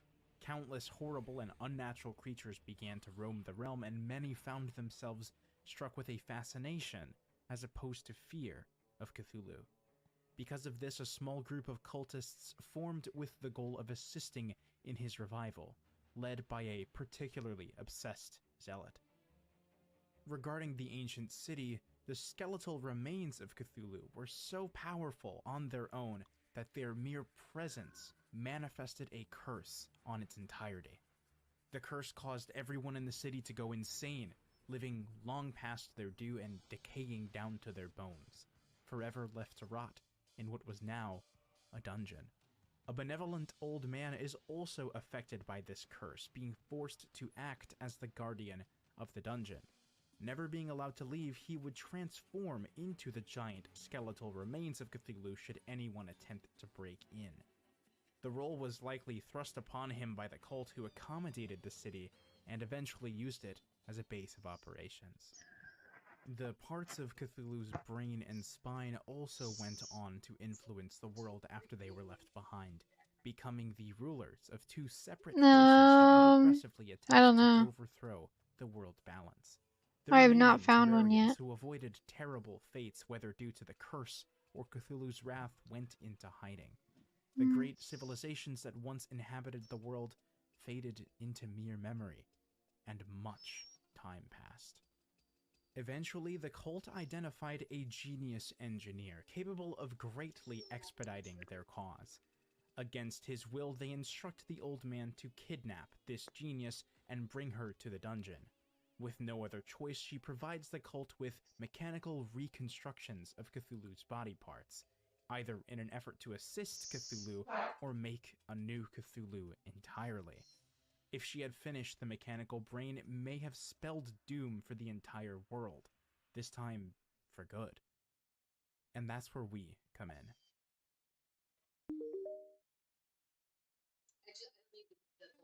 At last, our journey begins in a forest with nothing to our name except for some rudimentary tools. Strangely, someone else is here with us, Scott the Guide. We don't know much about the guides, aside from the fact that they are an organized group that passes down their accumulation of knowledge across generations, including the legend that I just told. So, fittingly, he seems to be here to help us navigate this unfamiliar world. His first piece of advice leads us to begin gathering some useful resources and begin putting together a basic shelter. Before long, though, night falls, and it's here that we learn that floating demon eyes and the undead rule the night. In this world, it's kill or be killed. With the outside avenues surrounded by enemies, our only option is to dig down and wait until the night passes. Thankfully, the underground is also a place that provides. During this spelunking, we receive a message that a person has actually moved into our home, Milton the Merchant. This proves that the land of Terraria has more people than just us and the guide, though most are probably travelers who don't see any value in or are incapable of making their own permanent settlements. Speaking to him, the first thing he says, "I hope a scrawny kid like you isn't all that is standing between us and Cthulhu's eye." This serves as a reminder that the threat of Cthulhu is still ever present in the minds of everyone, and we are apparently in no shape to face this issue. Though, even just in our first day, we've managed to gather a few things to make ourselves considerably stronger. And by now, it should be clear that the land has an abundance of resources that it can provide us with. We just need to work to gather and refine them into tools we can use to defend ourselves. Interestingly, natural resources are not all that can be found. There are cabins, chests, and statues littered throughout the underground, lending credence to the fact that somebody had to have been down here before us. Although, considering the dilapidated state of them all, this was clearly a long, long time ago. One of these cabins contains a curious little item, a suspicious-looking eye, said to summon the Eye of Cthulhu that we just learned about. After equipping newfound items and making preparations, we set out to explore the outskirts of the world in search of more, only to find a terrible, decaying wasteland to the east of our settlement, the Corruption. Now, there are several concepts from the legend that I have omitted, as I want to bring them up when appropriate. The Corruption is described in the legend as a cancer caused by the sins of those living in the world of Terraria. It knows nothing else but to consume everything it touches, leaving behind terrible creatures of hate that exist for the sole reason to cause pain in punishment for the unearned pleasure experienced by living things. After it restores balance to life, it destroys it, with the goal of turning the entire world into a desolate abyss, void of life. This force is but one of several that act in tandem to maintain this sense of balance within the world of Terraria. The corruption can spread, but it does so slowly, and can easily be quenched. As it stands, it does not pose a threat to the entire world. Though, as we will come to find out, these forces tend to overcompensate and do more harm than good. The corruption is also but one side of a coin, with its counterpart being the crimson. Generally, these cannot coexist, though with some intervention, it's certainly possible. In legend, it is described as a single emergent living being connected directly to each world, sharing a hive mind and solely focused on restoring balance at all costs. Thousands of worlds before this one have been absorbed by this being. Many misguided people have even made the horrific mistake of raising the Crimson to the level of a deity, conducting human sacrifices to it to placate the monstrosity or seek its favor. To me, the origin of the Crimson seems rather simple. The severed piece of Cthulhu's brain formed a consciousness of its own and manifested a hive mind that acts similarly to the corruption. Though in this particular world, the Crimson and by extension, the brain of Cthulhu, are not present. Although the corruption, unlike the Crimson, seems to unambiguously be caused by natural events, I do believe that it is still connected to one of Cthulhu's other body parts, specifically his spine.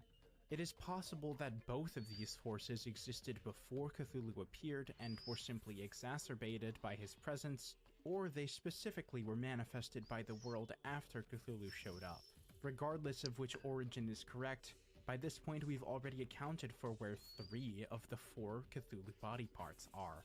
After briefly exploring the underground corruption and destroying a shadow orb by suggestion of the guide, we then proceed to explore further west, encountering the desert and the jungle.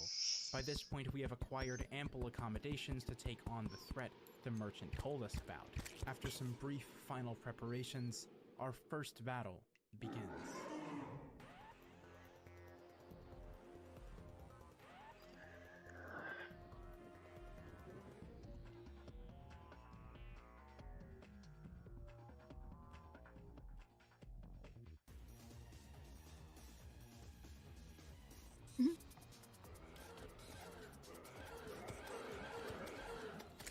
With that, Cthulhu's eye is swiftly defeated, marking the first step in our journey towards saving Terraria.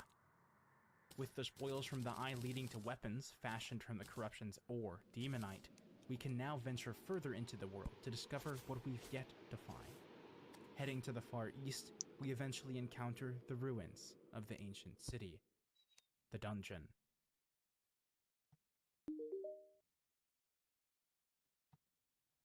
The front entrance is guarded by the cursed old man, who tells us that we are not nearly strong enough to free him from his master. He clearly has our safety at heart, so for now we must leave him to his own devices. With that said, we then build an ocean town and some more throughout the world in order to establish a pylon network for ease of travel. In the process of building housing on the outskirts, goblin scouts occasionally appear with hostile intent. Defeating them drops some tattered cloth, a material that we could use to summon their entire army. It's interesting to note that there are quite a few travelers and other races hiding away in the world still, but they lack the level of scale and organization that the civilizations of Terraria once had. Among those that do show up is someone very important, the Final Dryad. Before we can get the opportunity to talk to her, the blood moon rises, which means new creatures to terrorize the night. The villagers become noticeably more irritable during this event, and many that would normally be peaceful are transformed into evil versions of themselves. Considering the similar theme of being corrupted and the bloody grotesque creatures aligning with the Crimson, I wouldn't be surprised if this blood moon was an unnatural phenomenon caused by Cthulhu's influence reaching all the way from the dark side of the moon.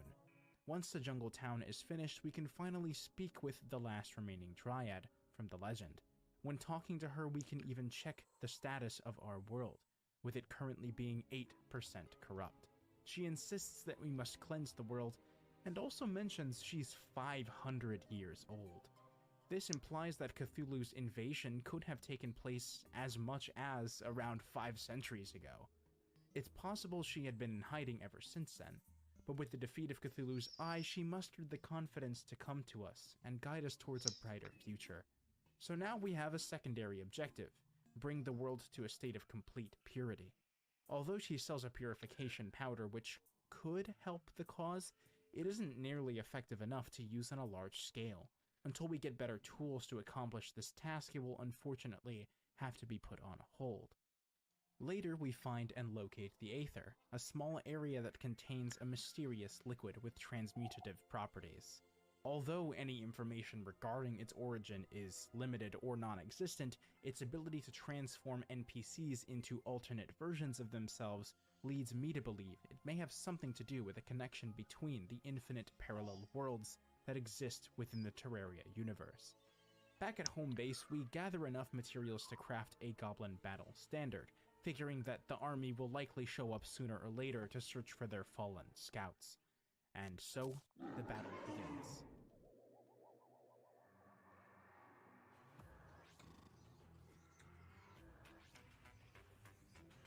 With our current strength, this fight is no easy one, but even still, we manage to succeed without a single death to our name, and the goblin army is defeated. Feeling emboldened by the victory, we move on to the corruption's vile deity, breaking 2 more shadow orbs to summon the Eater of Worlds.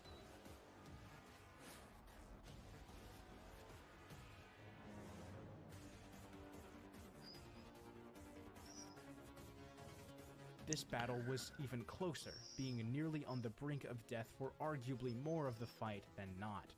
Regardless, the Eater of Worlds, the deity of the corruption, is defeated.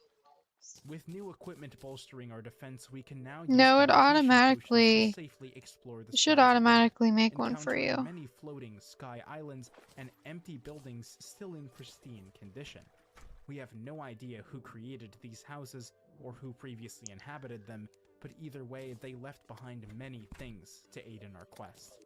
Later on, in the midst of selling the spoils from the Sky Islands for a profit, slime begins to rain from the sky. This peculiar event culminates in the summoning of the King Slime, a conglomeration of dozens of blue slimes that came together to form a leader greater than the sum of their parts.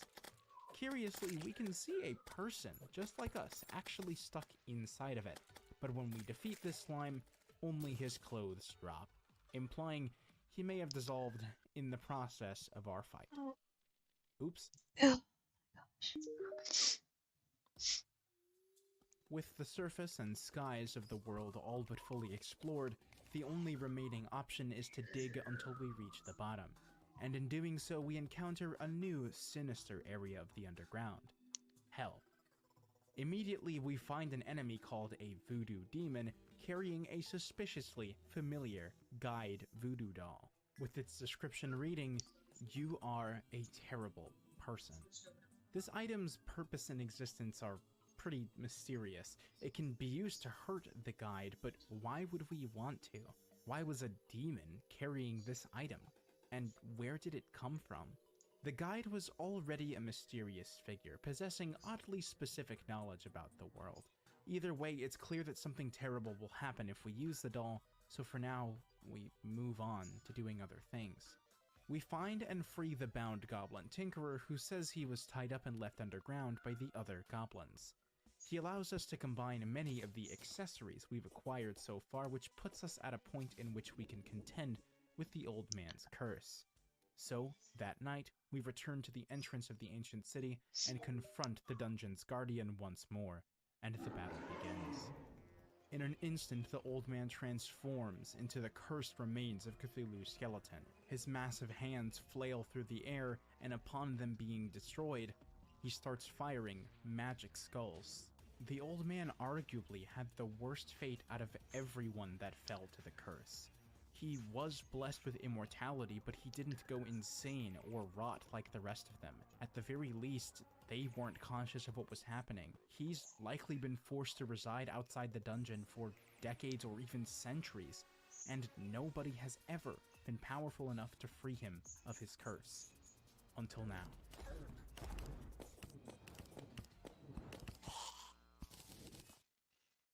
With the Guardian defeated, the 3 parts of Cthulhu present in our world have all been conquered, and we can now enter what remains of the ancient city. Littered throughout are the bones of those who once called this place home, along with locked chests containing their lost belongings. Based on the abilities of those left behind and evidence from the various items, it's clear that the civilization that previously inhabited this place was very advanced, skilled in summoning, alchemy, and capable of utilizing mechanical and magical weapons. Of particular note are the faction flags and paintings that can be found all over the place. Now, the 6 faction flags are a bit less interesting, but I find it cool that they can be associated with certain adversaries within the dungeon. The obvious implication here is that the ancient city once had conflicting groups with different interests, which I think is just a fun detail to uncover. More interesting, though, is the paintings that can be found in the dungeon. Many of them depict events tied directly to Cthulhu, such as the Blood Moon, the Old Man, and the recreations of Cthulhu. While looting the dungeon, we find someone of particular interest to us as well, the mechanic, tied up and abandoned. We knew she was being used by the cult to manufacture Cthulhu's mechanical body parts, but we didn't know what happened to her after that. It almost seems as if she was tied up and left behind in a hurry, like the members of the cult were here, but fled without her after we defeated the Guardian. This would explain why the mechanical brain was never finished, because we interfered by freeing the old man and the mechanic before she could ever do so. Even the mere existence of the cult and the mechanical Cthulhu recreations were merely rumors and hushed whispers among the wider world, at least according to the legend. So with this in mind, we can evaluate how the cult operates. They don't feel the need to appear before us directly, rather preferring to work in the shadows away from attention. But even though it was indirect, we had finally gotten to the point where we could disturb their plans. After freeing him from his curse, the old man moves in as the Clothier. Both the Clothier and the mechanic share a mutual hatred towards each other, though for some odd reason, they don't quite seem to remember why. When in her presence, the Clothier says, "I keep having vague memories of tying up a woman and throwing her in a dungeon." Likewise, all the mechanic has to say about him is that he doesn't know how to treat a woman. The mechanic also tells the player that she hates the caverns if you bring her to them, remarking that it reminds her of a traumatic experience. But once again, she doesn't specify what she means by that. In general, I find it hard to believe the mechanic wouldn't warn us of the machines she built while she was trapped in the dungeon, so I believe both of them had their memories tampered with by the cult. Later on, after getting acquainted with each other, the mechanic and Goblin Tinkerer develop mutual feelings. In fact, most of the villagers have someone they particularly enjoy being around, whether it be out of romantic interest, strange infatuation, or just plain old camaraderie. So clearly, we've managed to turn the world into a safer place for those who lived in fear of Cthulhu, defeating many evils on our path. The villagers are comfortable enough to express themselves and their interests and intermingle with each other. But with that being said, now what do we do? We can't possibly hope to take on Cthulhu as it stands, but the world has run out of means for us to grow stronger. When asking the guide for assistance, he only has one more piece of advice for us. When you are ready to challenge the Keeper of the Underworld, you will have to make a living sacrifice. Everything you need for it can be found in the Underworld. I think it's finally time to talk about the suspicious history of our guide. Having an abundance of accumulated knowledge is reasonable, but the guide doesn't just know a lot, he knows everything about everything. It begs the question, is there more to the guide than meets the eye? I believe there is. Earlier, I purposefully ignored the most important dungeon painting in order to bring it up at this very moment. It's a parody of the creation of Adam, titled The Creation of the Guide. The original famous painting was a depiction of the biblical Adam, the first man, being created by God in his image. This biblical parallel is no coincidence. We know that each Terraria world is alive and aware of everything happening on it, which seems to mirror the characteristics of an omnipresent God. Not only that, but the legend also tells us of a guardian who serves as the world's master, its protector. Considering the evidence, I can say with confidence that this guardian is the guide himself, sent to us by the world. He is the living sacrifice, and the voodoo doll being burnt in hell is simply a convenient method for us to perform this sacrifice. His instruction, therefore, is made clear. If we can't surpass him here, we aren't worthy of continuing our journey. This isn't just a challenge from the man who helped us get this far. It's a challenge from the world itself. And so, we accept. And the battle begins. After the doll melts in the lava, a giant moving wall of flesh, eyes, and mouths appears and makes its way towards us. The very sight makes us horrified. What even is this thing that we're looking at? How was this the guide's true form the whole time? Regardless, using everything that he taught us, we stand our ground and eventually defeat the World Guardian.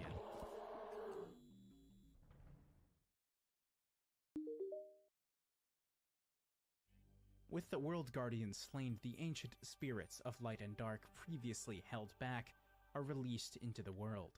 According to the legend, these spirits were freed in an attempt to expedite the search for a new guardian, which I believe is now our role to fill.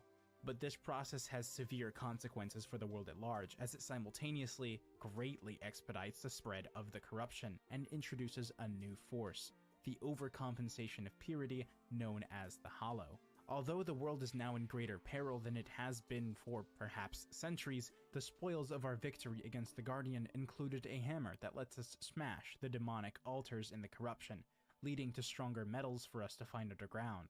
Given enough time, we collect enough to make weapons and gear far surpassing anything we've previously had access to, and simultaneously, we discover some sinister objects along the way. The mechanical eye, worm, and skull, all clearly similar to the object we used to summon Cthulhu's eye at the beginning of our journey. Each object summons one of the 3 mechanical simulacrums of Cthulhu's body parts that were completed by the mechanic. Across 2 nights, we swiftly defeat the twins, Destroyer and Skeletron Prime. And upon landing the final blow, the upset in the balance of power causes a disturbance within the jungle. With the mechanic under our protection, the cult has no hope of rebuilding these parts and will have to resort to some other avenue to meet their goals. In the meantime, we craft new gear using the souls of Might, Fright, and Sight, along with the metal scraps from their armor. The source of this strange metal, known as hollowed bars, are unknown, but I would guess that the mechanic was the only one who knew how to build with it, and the souls contained within the mechs were probably stolen from the dungeon. Moving over to the jungle to investigate the disturbance, we can find a peculiar glowing pink bulb. Once prepared, we harvest the bulb, only to awaken Plantera, the jungle's dormant floral guardian. And so, the battle begins.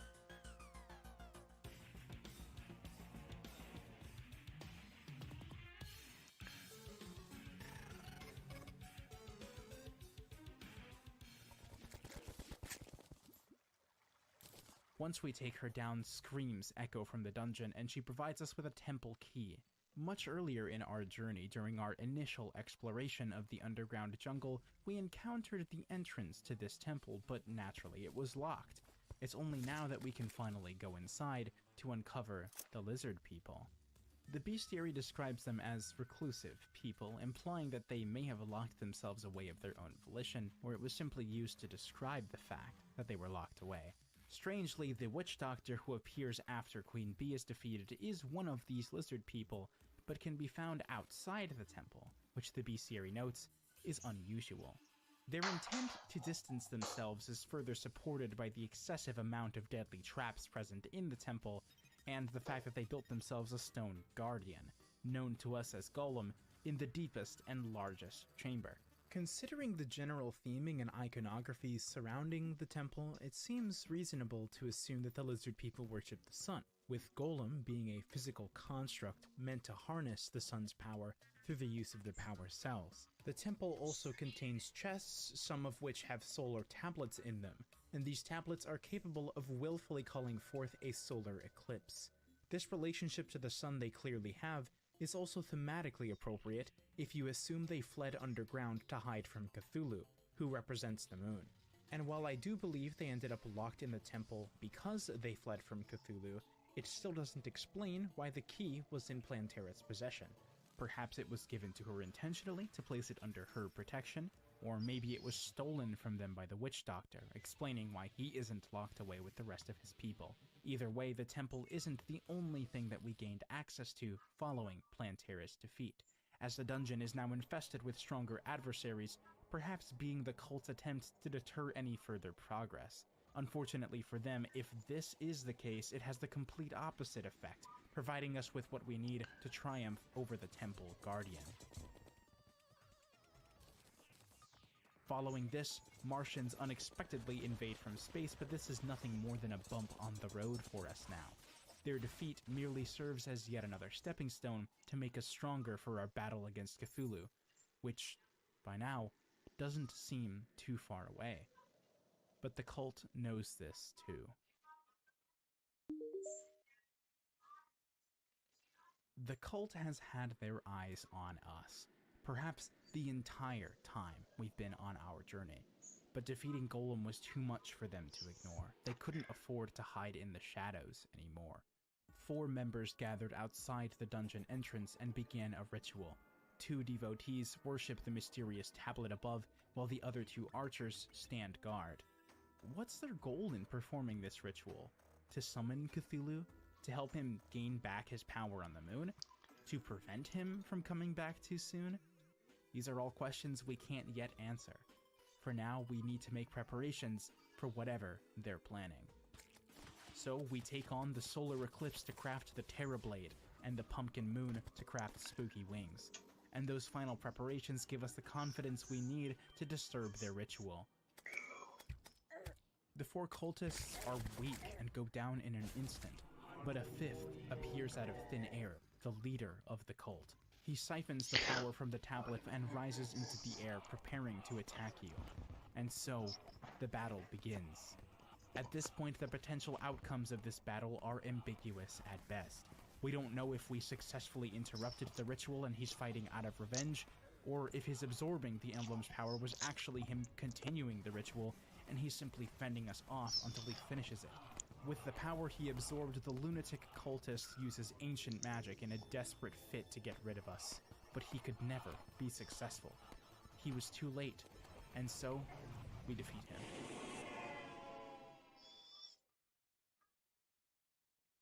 But something is wrong. The cultist's defeat acts as a catalyst for a terrible calamity as connections with 4 planets are made, and the hostile inhabitants of each begin to invade through these connections. 4 celestial pillars appear at the crossroads between worlds, the Nebula, Solar, Vortex, and Stardust pillars. In the bestiary, these pillars are described as towers that hold the seal, locking away a terrifying tyrant. The alien adversaries that accompany them guard them with their life and must be defeated in order to damage and eradicate them. These seals are all that's left between us and Cthulhu.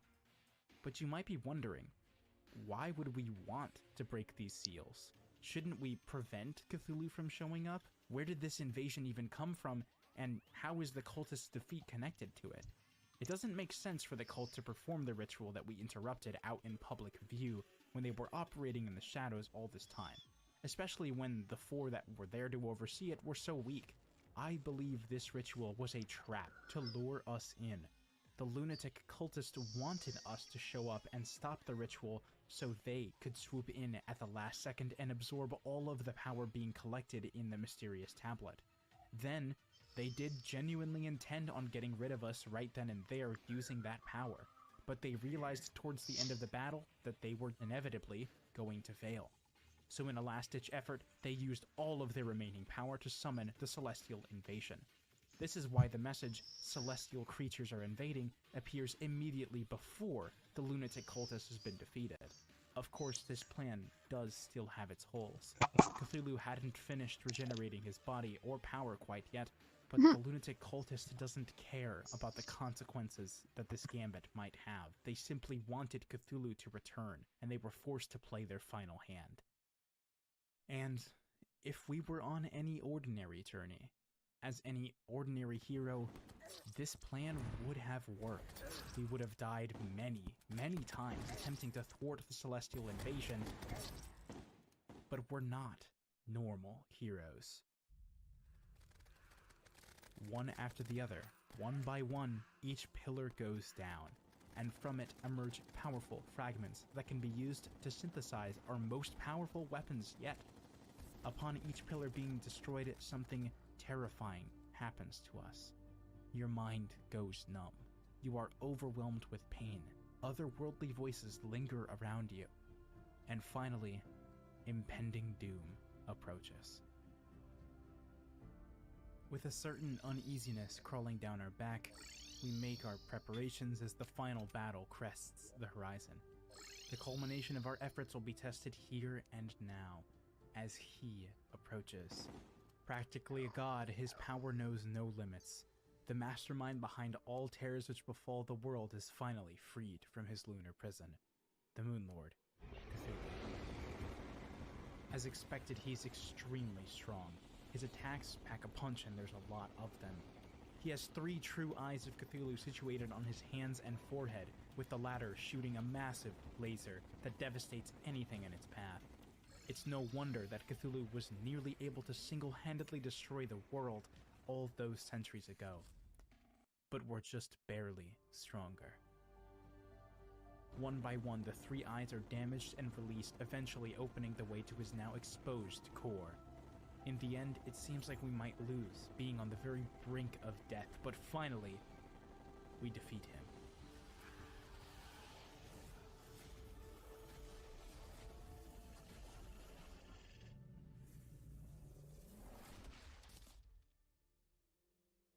The evil that once threatened the very existence of Terraria has been vanquished by us, the heroes who started our journey with nothing more than a copper short sword, a guide, and a dream. And now we've become more powerful of a being than he ever was, and have rightfully claimed our role as the World Guardian. That being said, our journey isn't over. Not yet. We still have a favor to fulfill.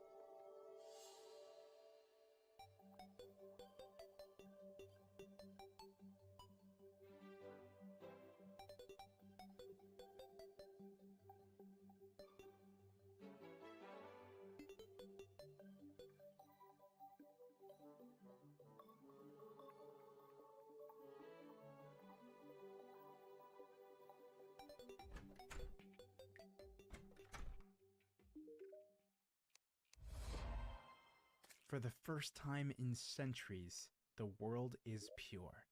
We've conquered every enemy, gained all the power we can gain, and saved the world from Cthulhu's wrath. Terraria is finally at peace. But I suppose that's not entirely true. Sure, we saved this world, but remember, Terraria is composed of infinite worlds. This journey and its outcome was but one of millions of potential possibilities. There's still countless worlds to explore, Cthulhus to defeat, and even greater threats to conquer, should you choose to face them. In Terraria, there's no such thing as a journey's end. So, what do you say? Want to go back around again?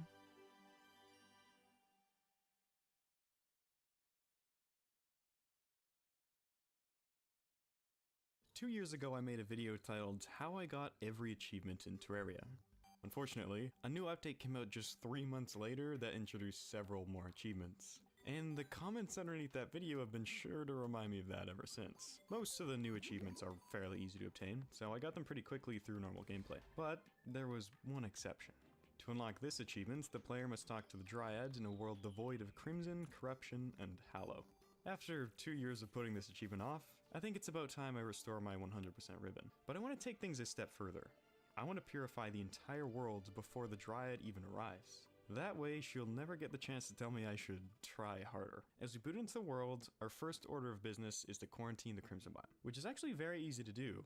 Well, at least in pre-hard mode. For now, the world evil can only spread to adjacent grass blocks, so we only have to worry about the surface. You can use any incorruptible block to contain the biome, but I went with sunflowers. For those unaware, they prevent the grass they've been planted on from being infected. So by placing a sunflower on either side of our 2 Crimson Biomes, we have successfully contained the world evil until hard mode. But how should we go about actually cleansing the world?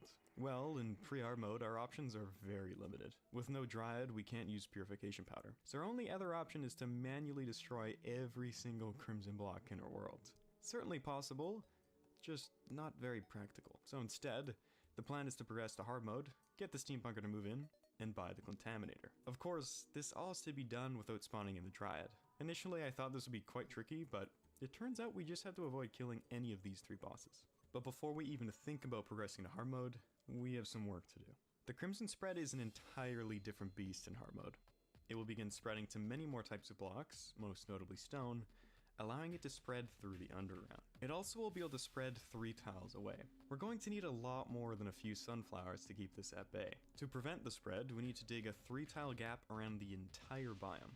Unfortunately, the best tool I had to do this with was a gold pickaxe.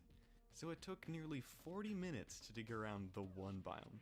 This challenge is going to require a lot of mining, so I decided it would be a good idea to find some ways to improve our mining speed sooner rather than later. While the total mining speed bonuses from buffs and items equates to 135%, according to the wiki, the game will cap the stat boost off at 70% for the player, so it doesn't actually take much to maximize your efficiency. The first item I searched for was the Ancient Chisel, an accessory that boosts mining speed by 25%. If we could find this accessory, we'd be over 1/3 of the way there, if we could find it. I spent a good hour or two searching my desert with spelunkers, opening every chest I could find, but to no avail. Because I decided to do this challenge on a small world, so there would be less to purify, there weren't as many chests to loot, so not a single chisel had been generated. We could get it to drop from a desert crate, but I felt it would be quicker to try and find other ways to reach the cap. So I switched gears and began grinding out the mining set, which can be obtained from skeleton miners found in the cavern lair. They're a pretty rare spawn though, so I decided to make a quick farm for them. Oh, and just as a side note, the Aether biome can be a great spot for little farms like this because of how it generates. The biome completely fills the area around it with stone, preventing enemies from getting stuck in little caves off I'm screen reading and chat, slowing down the sorry. farm. It also has plenty of flat open space for enemy spawns. I left my game on for a few hours last night, and I was able to get the entire Cool. set and a bone pick, That'd be cool. which is actually one of the best pickaxes in Well, free I'm hard mode. streaming I right started now. with the silver pickaxe for the fastest mining speed before hard mode, and is equal to the gold pickaxe power. But just wait Okay. until we start stacking some more buffs. I use This live stuff will become 2D. absolutely ridiculous. At this point, it's been a good couple hours since destroying an orb, so I decided to just spawn the goblin army in manually. Once again, I set up an AFK farm by the ocean, and left my game on for half an hour to grind some cloth. Unfortunately, I just made a huge mistake. We have over 200 life now, and unlike the last AFK farm, this one's on the surface, which means we meet the natural spawn requirements for the Eye of Cthulhu. And if you recall, this is one of the bosses that we have to avoid killing to prevent the Dryad from spawning. This might not sound like that big of a deal, because we're AFK and lava can't damage it. However, I still have the honeycomb equipped, an accessory that releases bees when we take damage. We also had enough defense to completely tank the boss. I had somehow created the perfect set of circumstances to end our run. Thankfully, I came back to see what was going on before it was too late. But if I come back just a few minutes later, or if the eye had spawned the night prior instead, we'd be back to square one. So while we jeopardized the run in the process, we had ourselves enough tattered cloth. I then made quick work out of goblins and found the Tinkerer. Light is the best modifier with a 15% boost in mining speed, but seeing as I was short on gold, I settled for Agile, which gives us a 10% boost. Fortunately, the game does not count this bonus towards the 70% total in the calculation, giving us even more room for bonuses.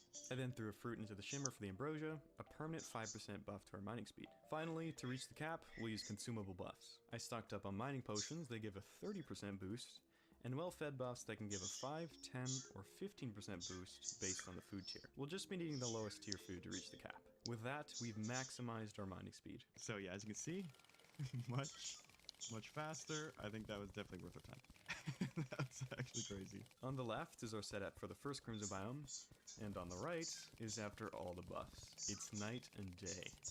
And with that, we're done. That took 6 minutes. I think before it took 40-ish, if not more. Now we didn't have to do this side, but this would only take like another minute. However, we're not quite done yet. There's a common misconception that walls can spread the world evil. This is likely because you can see crimson spread and infect natural walls. However, the walls themselves cannot spread the crimson blocks. You can think of it as purely a visual change, so we can just leave them be. However, the less talked about thorny bushes and vines actually can infect blocks in hard mode. While it's fairly unlikely to happen, the thorny bushes that you can see on the surface can grow right beside your 3-block gap, then reach across to spread the evil to the other side. Additionally, if you have any grass underneath your quarantine zone, vines will eventually grow and invalidate all of your efforts. So it's imperative that you add some non-corruptible blocks like wood to each side of your biome on the surface, and make sure grass cannot spread to the underside of your biome. If you want to be extra safe, you can line the bottom with any block except mud or dirt. Now that we've completely sealed off our crimson biomes, we can progress to hard mode. I chose the normal difficulty for this world because I was just concerned with getting the achievement as fast as possible. As a result, defeating the wall was a piece of cake with a few sticks of dynamite. Entering hard mode is great because we get access to the Clantaminator after defeating a mech boss. However, there are 2 very big downsides that I haven't mentioned yet. First off, the crimson begins to spread at a much faster rate. Additionally, the world generates what is commonly referred to as the hard mode V, one diagonal strip of crimson and one of hallow that run from top to bottom of the world, connecting in hell to form a V shape. This, unfortunately, creates a lot more work for us, but because of just how effective the Contaminator is, progressing to hard mode is easily worth it in my eyes despite these negatives.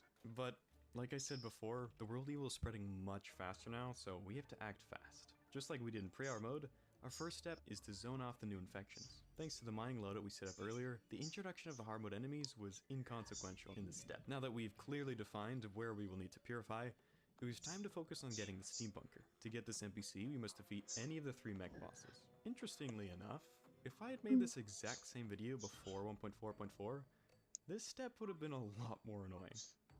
This is because every time you destroyed a demon altar in previous iterations of Terraria, an evil block would randomly spawn in the world somewhere. As you can imagine, this would make this challenge a little bit more difficult. So naturally, we would have to avoid smashing altars, but if we did that, the only way to spawn a mech boss would be to farm for the 1 in 2,500 summon. But because we're in 1.4.4, we can safely destroy an altar and craft the summon for whichever mech we'd like to fight. If cheese is on the table, the easiest mech to defeat is undoubtedly the destroyer. I'm sure most of you have seen the dynamite speed kill by now, but Also, those of you that thank you. haven't, by roping above the ocean, placing a chest just barely out of view, and tossing down some dynamite, you can kill the boss in a matter of seconds. With no other suitable block to spawn on, the destroyer is forced to spawn right below you, giving you easy access to every one of its segments. With that, the steampunker is free to move in. However, we're not quite ready to start purifying our world. We still have to actually buy the contaminator, which, as I'm sure you're all aware, isn't exactly cheap. So I made the easiest and most efficient money grind I could think of: the surface mimic farm. I wouldn't be surprised if some of you weren't even aware that mimics could spawn on the surface, because they can be quite rare since the spawn requirements generally don't occur naturally. For a mimic to spawn above ground, there has to be natural dirt walls present in hard mode. You don't need nearly this much showing, but my terrain wasn't very flat, so I had to dig a little extra. Then you simply rope up until you can no longer see the surface blocks, and wait. I highly recommend wiring up a dart trap to aggro them once they spawn in. It will also double as a good audio cue to indicate when there's a mimic ready to be slain. Of course, to maximize the efficiency of your farm, definitely bring some water candles and battle potions. Mimics drop a lot of gold when killed, and when you take into account the gold you can earn from selling the drops, the farm is very lucrative. So after 1 battle potion, we'd earned enough gold for the contaminator and 1500 solution. The contaminator has a purification range of 60 blocks. By spraying the solution to the left and right of the player, we'll have covered a horizontal distance of 120 blocks. Therefore, if we dig a tunnel down to hell every 120 tiles from one side of the Harbo V to the other, we should be able to purify the whole thing. I wasn't lying when I said there was going to be a lot of digging. Okay, if I don't bring this up now, I'm sure I'll get a ton of comments about it. So yes, I do know about the Terraformer. Yes, it has much better range, so we wouldn't have to dig as many tunnels. But it's also post-Moonlord, and I'm no speedrunner. So at least for me, it's way faster to use the less efficient Contaminator because it's available much early in progression. To help with the digging and purification process, I defeated Skeletron and looted the Cobalt Shield from the dungeon. Getting knocked up on the way down would burn tons of time and could lead us to missing a spot in the purification process. I'm only going to have one shot at this. If the Dryad arrives and we don't get that achievement, we have to start all over. But wait, didn't I just meet the spawn requirements for the Dryad too early? Well, yes, but that's completely fine because we have our Contaminator now. So I don't actually need these NPCs anymore. We can now just prevent her from spawning by taking out the torches from each house until we're ready. So after about 40 minutes of digging, we were finally done. The first half of the mine shafts. I can only imagine how much longer this would have taken without any of those mining buffs. With half the tunnels complete, I used a Featherfall potion and started contaminating. And while it was certainly tedious, it was incredibly satisfying seeing the world evil gradually melt away on the minimap. Though after a while, I noticed our solution was draining much faster than I was expecting. When I initially bought everything from the steam bunker, I figured we had plenty, but my estimates were very wrong, as we ran out of green solution just before purifying only half of the V. So after grinding some gold and buying more solution, I made sure to pass over the last couple tunnels again, just in case anything spread during that process. Again, we really want to be thorough here. And with that, we purified the Hallow biome in the first half of the V. From there, it was simply a matter of repeating this process for the other side, and then finally contaminating the original Crimson biomes we started with. It took about 8 hours to get to the digging and purifying stage, and another 3 to finish it all off. But provided I didn't make any mistakes, we should be left with a completely purified world. So we're free to add the torches back to our houses and spawn the Dryad. But only if I haven't made any mistakes. And I wasn't all that confident. So I did one last pass to the surface to see if there was anything I missed. And thank God I did.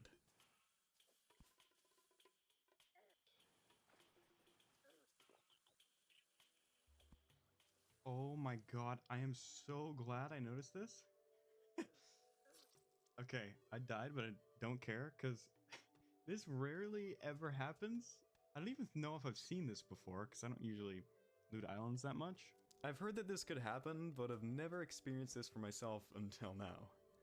In the previous illustrations I've shown of the Hard Mode V, the strip started at the surface, but it would be more accurate to show it starting from space.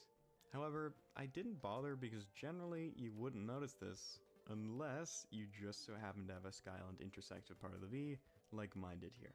Because of how rare this occurrence is, I completely forgot to check the islands. If it weren't for the wyvern that spawned, I doubt I would have found this until it was too late. A nice change of pace from the typical wyvern spawns that ruined my day. So after purifying the island and double checking that none of the other ones had been impacted, I slept through one full day and waited for the dryad to arrive. It's very important that we sleep for a full day here, because it takes one in-game day for the dryad to update the status of the world. Had we not done this, we could have had to start over despite having a completely pure world. Okay, here's the dryad. Now we hope everything's in order and we didn't miss a spot. I was pretty thorough, as you can see. But we'll see what happens. Here we go. Status.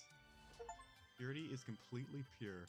Did an amazing job. Is there any more? Is that it? That's it. It's just always that. I was hoping there'd be like unique dialogue if you can get it first. I was pretty sure there wouldn't be. Let's be real. But that's pretty cool to have the dryad spawn in. And then she's never told you off about being lazy. Because we had it done. We did our homework. And there we have it. I can finally say once again that I have every achievement in Terraria. For now. Unfortunately, there's a new update on the horizon, which will more than likely add more achievements. But hopefully I'll be spared from those YouTube comments for at least a few months. Thanks for watching. I'll see you all next time. I've been playing Terraria consistently since achievements were introduced 7 years ago, and thanks to a certain someone, I've never been able to 100% this game. But a month back, I wanted to change that, and while I could have just finished up the remaining fishing quests, I decided, hey, why don't I start over and see just how long it takes to get every single achievement in Terraria. And so, I booted up the game on a fresh Steam account and started the run. Now, Terraria has a lot of achievements, some of which are as simple as crafting a workbench or taking fall damage, while others are a little more involved. So, I'll try and stick to the more interesting ones. Of the 104 achievements in this game, 17 of them are directly related to defeating bosses. After an hour of grinding some of the easier achievements, the Eye of Cthulhu volunteered to be the first one to get crossed off the list. Oh, and we now also have access to the first of many swords required to craft Zenith, which is easily one of the hardest achievements in this run. As you can see, the start of the run was going great. After just 3 in-game days, we're nearly 1/5 the way there. But things would soon come to a screeching halt. There are 5 achievements that are granted to the player after completing a specific number of fishing quests. They each task you with retrieving a random quest fish which will only spawn in very specific parts of your world. But what really makes this painful is the fact that only 1 quest can be completed per day. Oh, and also the sheer number of quests that are required. The first quest starts at 1, then 10, then 25, ooh, 50, okay, a little bit of a jump there. Surely the last one wouldn't double itself again, right? That would be absurd. It quadruples. But we'll open that can of worms up a little later. It was really quite interesting playing through this game effectively from scratch, because I had forgotten that many of these achievements even existed. I want to say a good 40% of the achievements unlocked so far have been obtained by accident. You know, simple everyday activities like committing vehicular manslaughter, dying, then going to hell. All of achievements. Oh. I knew that was an achievement, and so this part of the run practically flew by. Before long, I began hunting down more boss achievements. In most runs, I take on Deerclops after the Brain of Cthulhu, but I decided to skip the fight this time around because it isn't actually required. Now, some of you might be confused by that because there's an achievement that specifically states you need to defeat all bosses. But nope, that achievement's outdated and only requires bosses that were present in version 1.3. Since there's no Deerclop specific achievement as of making this video, it's the only optional boss in this run. So instead, we set our sights on Queen Bee. While searching around for the beehive, I managed to find a fiberglass fishing pole, which we'll be spending a lot of time with in the near future. And since we're playing in normal mode, I was able to easily take down the Queen Bee. But playing in normal mode does have its drawbacks. Since some of these achievements require rare drops, the expert mode drop rates would have saved quite a bit of time throughout this run. And on the topic of game modes, many people were wondering, why didn't you opt for journey mode for this run? And well, I did consider it, but ultimately decided against it because the thought of going into this with God mode, time control, and duping at my disposal just wouldn't feel right. I would later go on to regret this decision. At this point, we've reached 40 achievements, and I figured I'd procrastinated enough on the fishing quests. So I spent the next 3.5 hours making an all-in-one fishing biome. Now, that might seem like a dumb idea, spending so much time on this, but think about it this way. We have 200 fishing quests ahead of us, all of which spawn in various locations. That is a lot of time spent traveling to different biomes and depths. Odds are many of these locations won't have an adequate fishing pool set up either, so we need to make some change to the different biomes anyway. By making this farm, we skip all the travel time and have almost every surface and underground biome at our fingertips. Oh, and we also made some considerable progress on the bulldozer achievement. With the farm completed, it was time to get started. Now, just how long does it take to do one quest? Well, thanks to our farm, the fishing itself is pretty fast. You can easily get multiple quest fish in just a minute or two. The real kicker is the fact that only one fish can be turned in every day. Each Terraria day is 24 minutes in real time. Multiply that by 200 quests, and we're in for one hell of a grind. However, as of version 1.4, we can drastically speed up this whole process by sleeping in the bed. With the help of the farm and the bed, I averaged one quest every 5 minutes. Now you're probably thinking, yep, definitely painful, but it could be worse. Don't worry, it gets worse. Blood moons, just like any other event, prohibit the player from speeding up time with the use of the bed, which means you have to wait the whole thing out before you can get back to fishing. And since we need 200 days of quests, there will be many blood moons. Fortunately, I still had some achievements left to clean up in pre-art mode though, so for now it's not too big of an issue. Luckily, many of said achievements pair really nicely with the increased spawn rate, like the Archaeologist. The game tasks you with killing Dr. Bones, an enemy that very rarely spawns in the jungle biome. However, during a blood moon, they're much more common. He's literally right there. Nice. Let's go, okay. After a little over an hour and a half of fishing, we received our first angler achievement. Add an angler hat, that is a new achievement, boys. 47, we're at 10 fishing quests complete. 190 to go. After 2 more hours of nothing but fishing, we finally had ourselves the Trout Monkey achievement. At this point, the sheer absurdity of this achievement was starting to dawn on me. Now, just as an interesting side note, the only pre-art mode boss I'd yet to defeat after 13 hours of play was King Slime. My plan was just to wait for Slime Rain and then use the event to summon and kill King Slime, earning 2 achievements at once. And well, it worked, but I never would have imagined it taking this long. But with that, we're officially halfway to our goal of 104 achievements. But don't get it twisted, we're nowhere near the halfway point of this run. After nearly 7 combined fishing hours, we obtained the second last fishing achievement. Just 150 more to go. One of the achievements I was most worried about early game was the one awarded for killing a nymph, because this enemy is super rare. I spent several blood moons searching for this thing with just about every boost of spawn rates I could get my hands on, but I always came up empty-handed. But eventually, we got a reading. No, wait, lost thing. Please still be there. Oh no. Oh no. No. Where is it? No. Did it despawn? No way. No. I should have exited that thing immediately. Come on. Oh yes. Yes. It's here somewhere. Where is the... Oh, yes, found it. Yes. This is it, boys. Finally. Nice. I didn't think we'd get that first, but we did. That's 59. Over the next 2 streams, I continued the grind, trading away my sanity for merely an in-game achievement. After reaching 100 quests, I decided enough is enough. I won't last another 4 streams of this nightmare, so I'll grind out the remaining 100 quests in one sitting. Or what equates to 12 hours of nothing but fishing quests. Now, during the several blood moons that occurred throughout the stream, I began searching for Tim, which, much like the nymph, is super uncommon. However, you can greatly increase its spawn rate by wearing a gem robe. But oddly enough, I'd spent a good 2 or 3 blood moons by now searching for this thing with nothing to show for it. Doesn't Tim spawn further down below in cavern there where your background is flowing lava? That's a good question, does it? I don't know, I thought this was low enough. Spawns more often like right above the underworlds. Okay, cool. Well then we'll just sit around over there. Oh! Thank you, chat. Wow, okay, yeah, good call on that one, chat. Not my proudest moment. With Tim behind us, the only quest left to do really during Blood Moons was lava fishing.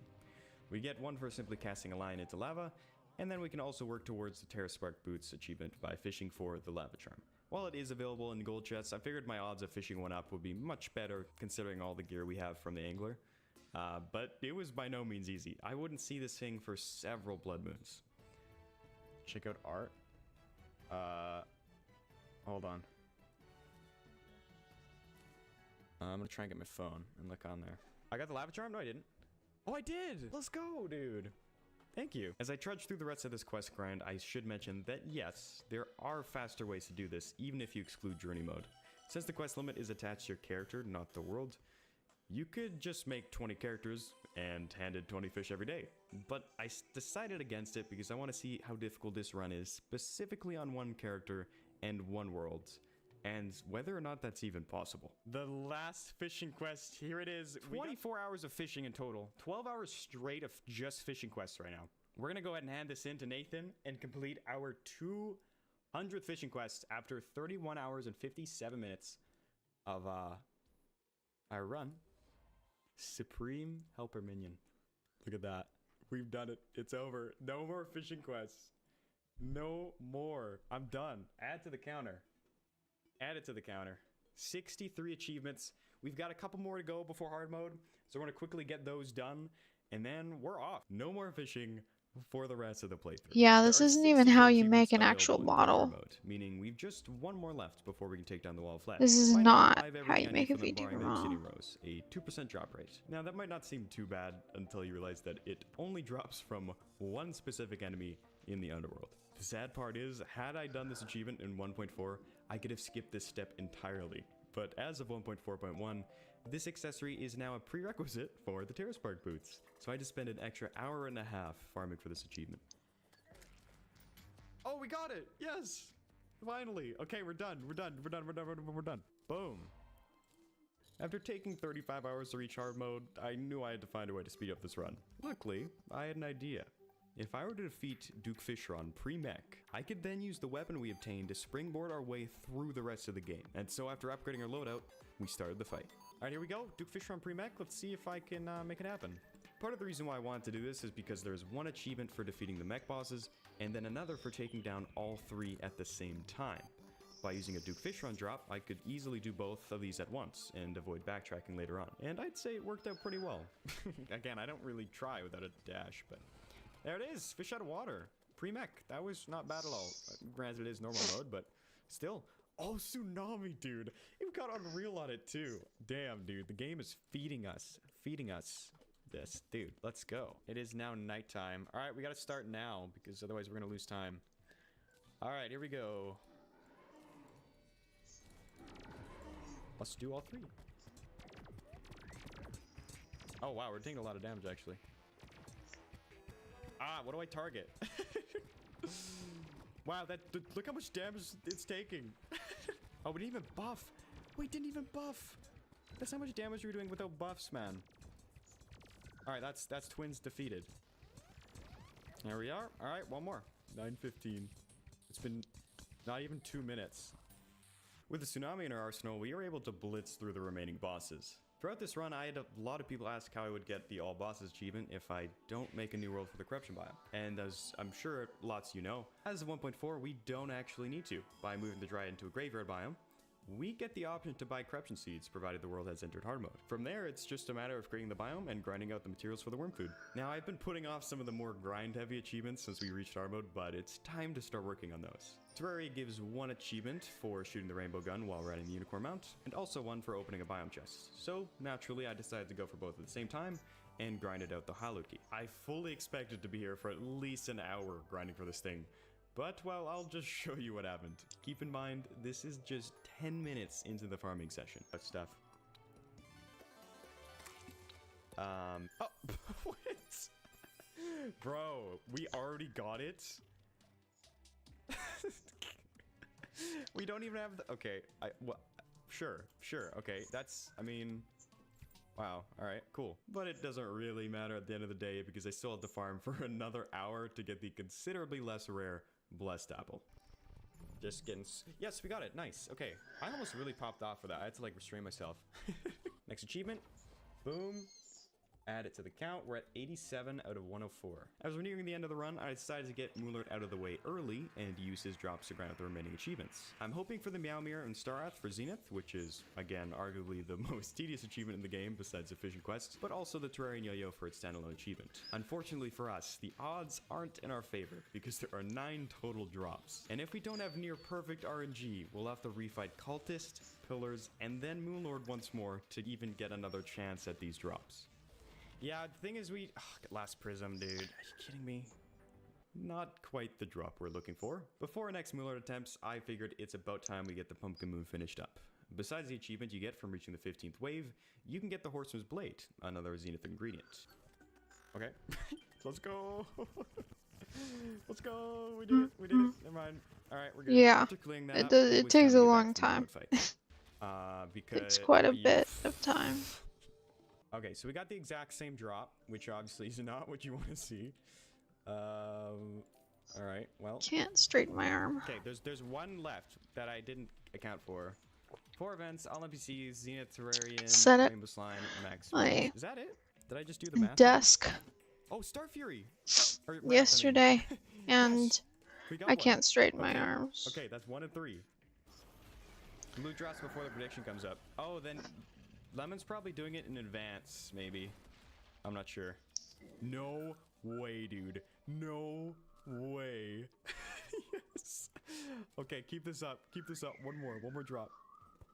One more drop. Let me see. And then we're done. We're in the clear. With the Meowmere now in our possession, all that's left is the Terrarian. But we were out of sigils, so we gotta do the pillars again.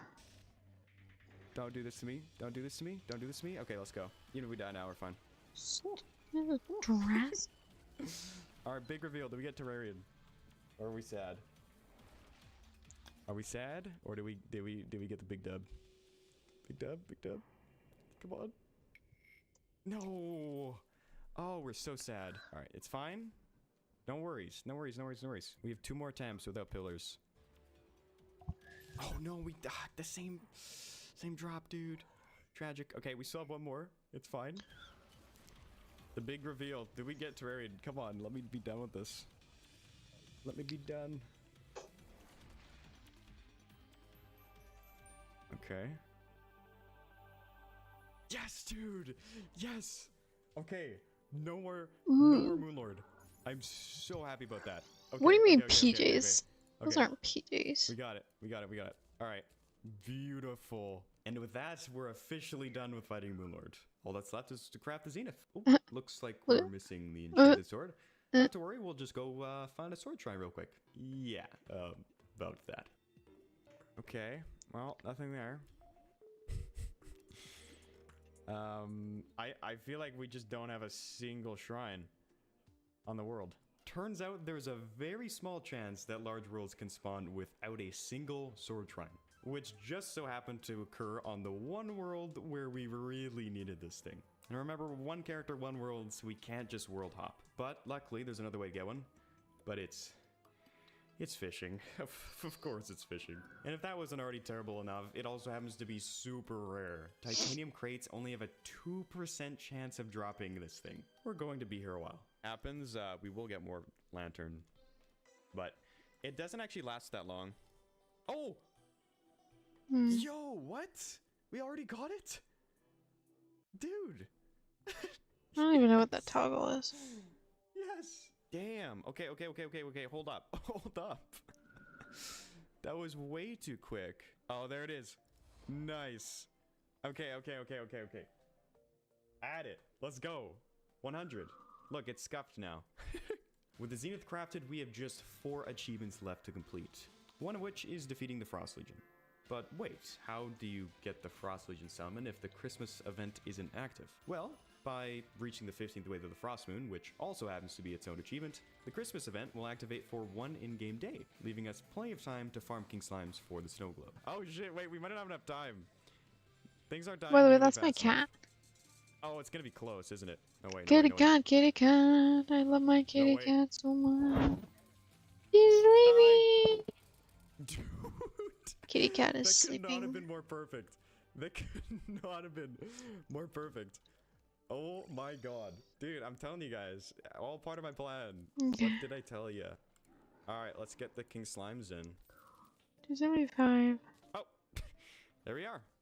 And with that, just 2 achievements remain. I was Summon 9 hoping. minions, easy enough for this stage of the game, and have all NPCs on your world, which is simply a I matter was of building hoping a few we'd more have houses more for. options. Oh, and than 24th this. would be princess, so then we should be good. And we're good. Why? 104. That was in 46 hours and 40 minutes just about. And yeah, all achievements completed with 1 world, 1 character without journey mode. Hope you all enjoyed. I'll see you all next time.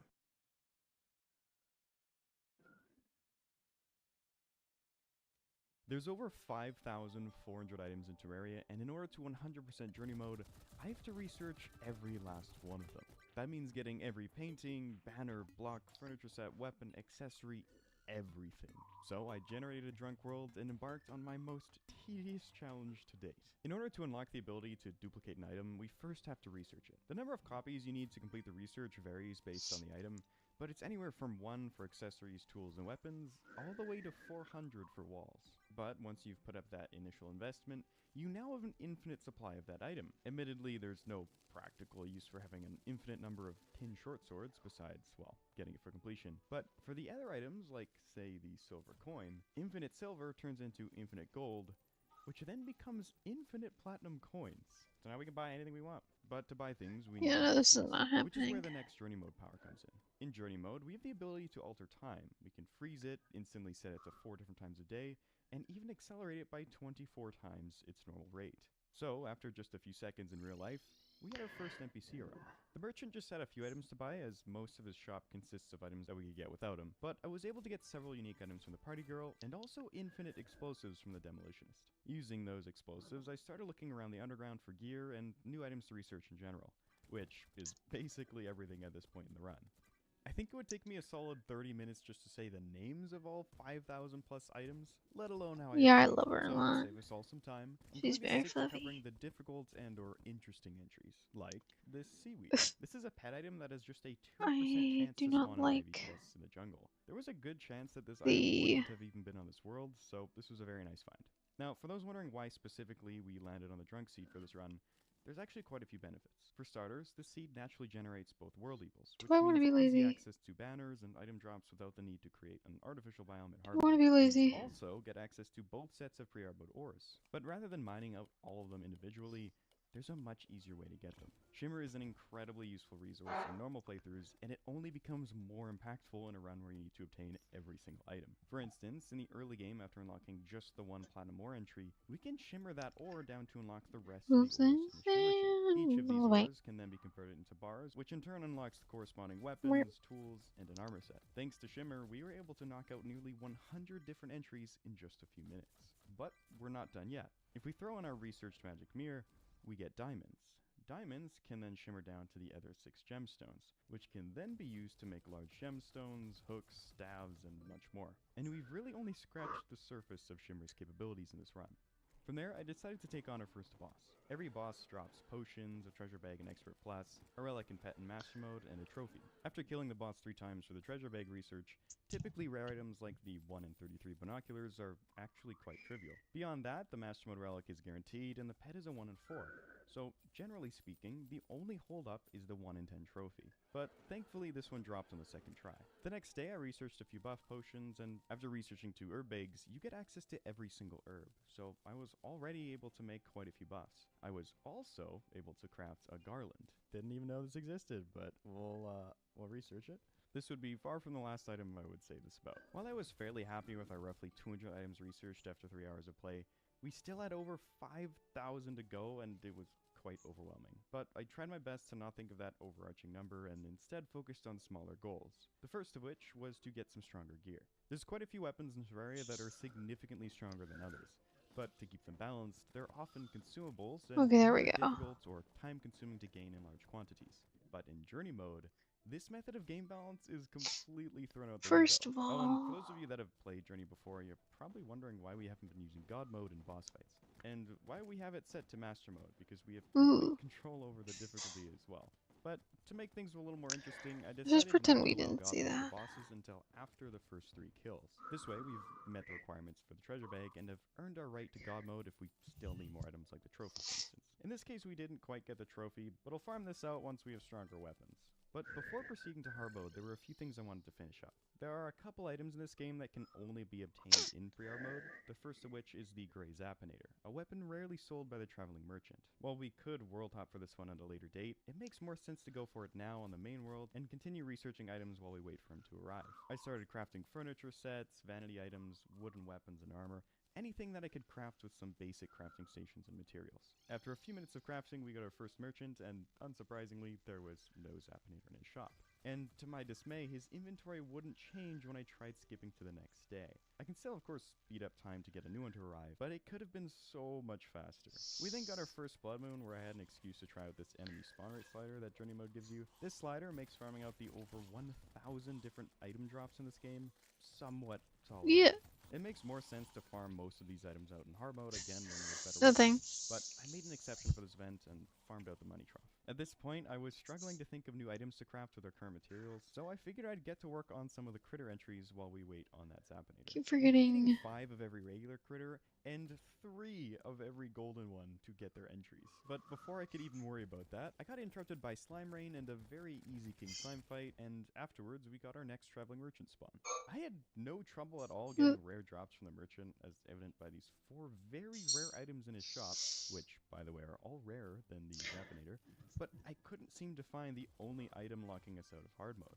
My chat eventually reminded me about the Peddler's Satchel, which is an item that will permanently increase the number of items that the traveling merchant will sell. To get it, you simply have to throw the Peddler's Hat into the shimmer. But before I could throw in that hat, we found our first golden critter. What do you mean, gold bunny? There it is. Dude, that's huge. Okay, first golden critter. Research that one. Research the satchel. There we are. No! Getting 2 basically back-to-back like that is insane because each of these critters had just a 1 in 400 chance of being golden. We just need 1 more golden bunny until we complete the entry. Or at least that's what I thought going into this challenge. But my chat and I had a chance to theory craft while waiting for all of these merchants. You see, if we make a terrarium and combine it with a gold bunny, we get a gold bunny cage. Instead of needing 3 copies to complete the research for these critter cages, we only need 1. Research that. And then supposedly, if we then shimmer these gold bunny cages, we should get gold bunnies out of them. Hopefully. This one shimmer trick alone easily shaves off hours from this run. Combine that with the spawn rate slider and the golden critters were so much easier to get compared to the ones in my bestiary video. Just a few minutes after golden bunny, I found this golden ladybug. It's there? Back? Oh, thank God. Oh my God. Oh my God, it's there. Yes. And a few minutes after that, oh, we got a squirrel. I see it. I see it. It's just too easy.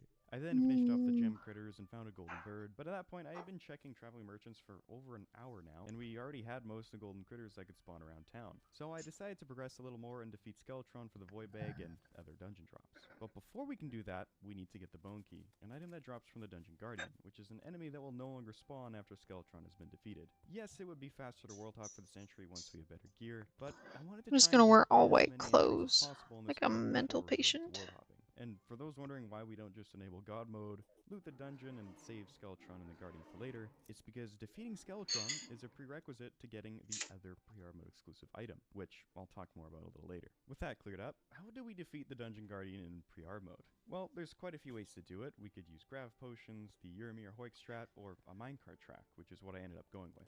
It's a quick setup and is very consistent. The hardest part was just getting up to speed before the Dungeon Guardian could reach me. Oh, it was close, Chad. It was close. So it took a few tries, and I even noticed a glitch that I thought I had never seen before in this game.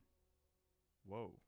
That was a crazy bug. That was like a frame-perfect recall death. My recall went off on the same frame that I should have died from the Dungeon Guardian hit. So while I got the death message and the Guardian despawned, my character was fine, no tombstone dropped, and I still had all my gold. At first, I thought I had never seen this before, but after checking out that 10-year-old video from Urimir again, I was shocked to see this exact bug be documented in a video that I'd already watched a decade prior. But after a few more attempts, I got up to speed in the minecart and was able to let the bee nades fly. all 5,500 of them over the course of 25 minutes. Yeah, this wasn't efficient by any means, but it was the best I could come up with in pre-hard mode. Afterwards, the Dungeon Guardian's little bro was easy enough to deal with, and we could now venture into the dungeon. I wouldn't realize it yet, but the dungeon would be one of the hardest areas to 100% in this game, and probably not for the items you're thinking of. But for now, I researched a few paintings, the alchemy and bewitching tables, the golden keys, opened some chests, and left the rest for later. I then defeated the Brain of Cthulhu to get the final Void Bag ingredient. The Void Bag is one of my favorite items in a normal playthrough, but I especially wanted it here because it can store our many infinite buffs and save us a bunch of inventory space. And that's where I left off on day 1. After nearly 7 hours of play, I had researched all of these items. For day 2, I plugged our save into terrariachecklist.com to see that we were 12.77% through this playthrough, which is honestly quite a lot better than I thought it would be. Now, due to the sheer volume of items to research, to save time I decided against checking every item off one by one until much later in this run. Instead, I'll be using this handy upload save feature to update the percentage every half hour or so. On day 2, while waiting for the traveling merchant to spawn, I built some more houses for the other NPCs and bought out their stock. Afterwards, my chat informed me that for some reason, luck affects how many items a traveling merchant sells. I don't know why this mechanic impacts so much of the game, but I'll take it. I researched a gnome and went for some luck potions. In a normal playthrough, I usually pass on luck potions because I find that they don't last long enough to be worth the effort, but in journey mode, after catching 5 oysters and spam opening a few hundred of them, we can very easily get pink pearls and greater luck potions. Then we can get a galaxy pearl and also throw a platinum coin into the shimmer for even more luck. And that's Not for the long. trick because a couple merchants Not later, for we long. get a Zappinator. There are, of course, plenty of other items that we can Not for long. get them all in hard mode. But before we take down the wall flesh, I decided to work on some angler quests.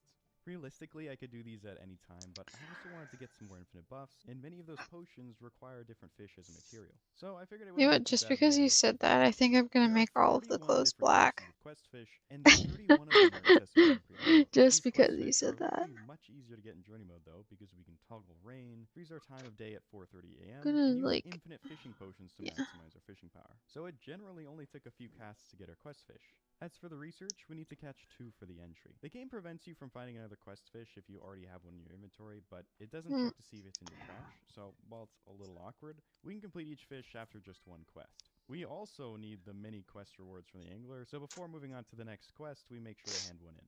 And getting that next quest is where things get significantly easier. Rather than waiting several minutes in a bed for the next quest, we can simply switch it to the next day with 2 mouse clicks. And with the help of some pylons and teleporters to get to each location, the quests were going by very quickly. It still took us about 2 hours, but it wasn't nearly as miserable as I thought it was going to be. There we go, chats. All 31 quest fish that are available pre-hard mode. At this point, we were still missing a few quest rewards, but I decided to worry about those later when we're working on the hard mode quest fish. Now, if I were to move on from fishing at this point, we'd be just fine, because I finished the quests and had my buff fish. But instead, I said, let's go finish off the crates, and in doing so, signed up for nearly 2 hours of pure time loss. You see, every crate in Terraria has both a pre-hard mode and hard mode variant. We of course have to research both. So I figured we should get the pre-hard mode crates before entering hard mode, so we won't have to world hop for them later. However, I failed to realize that you can just shimmer the hard mode crates down to the pre-hard mode variants. But on the bright side, while I was wasting my time fishing up those pre-hard mode crates, I did manage to catch all of the fish that I had yet to research. We can also get a few items from opening the crates themselves, fish up some unique blood moon catches, and finally catch some trash to round out every fishable item in pre-hard mode. With that, I finally could make all of those buff potions. Infinite Potion of Return is so good. I won't lie, I think that was the first time I had ever crafted this potion because I never lava fish, but having a stack of these was easily one of my favorite journey mode luxuries. With that, I set my sights on the rest of the golden critters. We were able to get a golden worm very early on thanks to infinite can of worms, so we're currently at 5 of 13. The gold frog was found after just 1 minute of waiting in the jungle biome, so it was off to the ocean next to target the golden seahorse, which is one of the hardest ones to obtain. The 10x spawn rates didn't seem to boost the seahorse too much for some reason, so our minecart farm wasn't much better than it normally is. I got fairly lucky here and found it after about 241 catches, but had luck not been on our side, we could have been here for much longer. By contrast, the golden grasshopper was incredibly Sorry. easy and only took a few minutes to spawn in after setting up this farm. For the golden grasshopper, I figured this one would take the longest because unlike the rest of them, the spawn rate slider has Little zero bit. effect on how many grasshoppers we see, as they don't spawn on their own and instead just have a small chance to appear after destroying tall grass. Then you have to wait around for it to grow back before trying again. Combine that with the 1 in 400 odds, and I'm sure you can see why I was worried about this one. However, I failed to factor in the huge benefit that is time controls.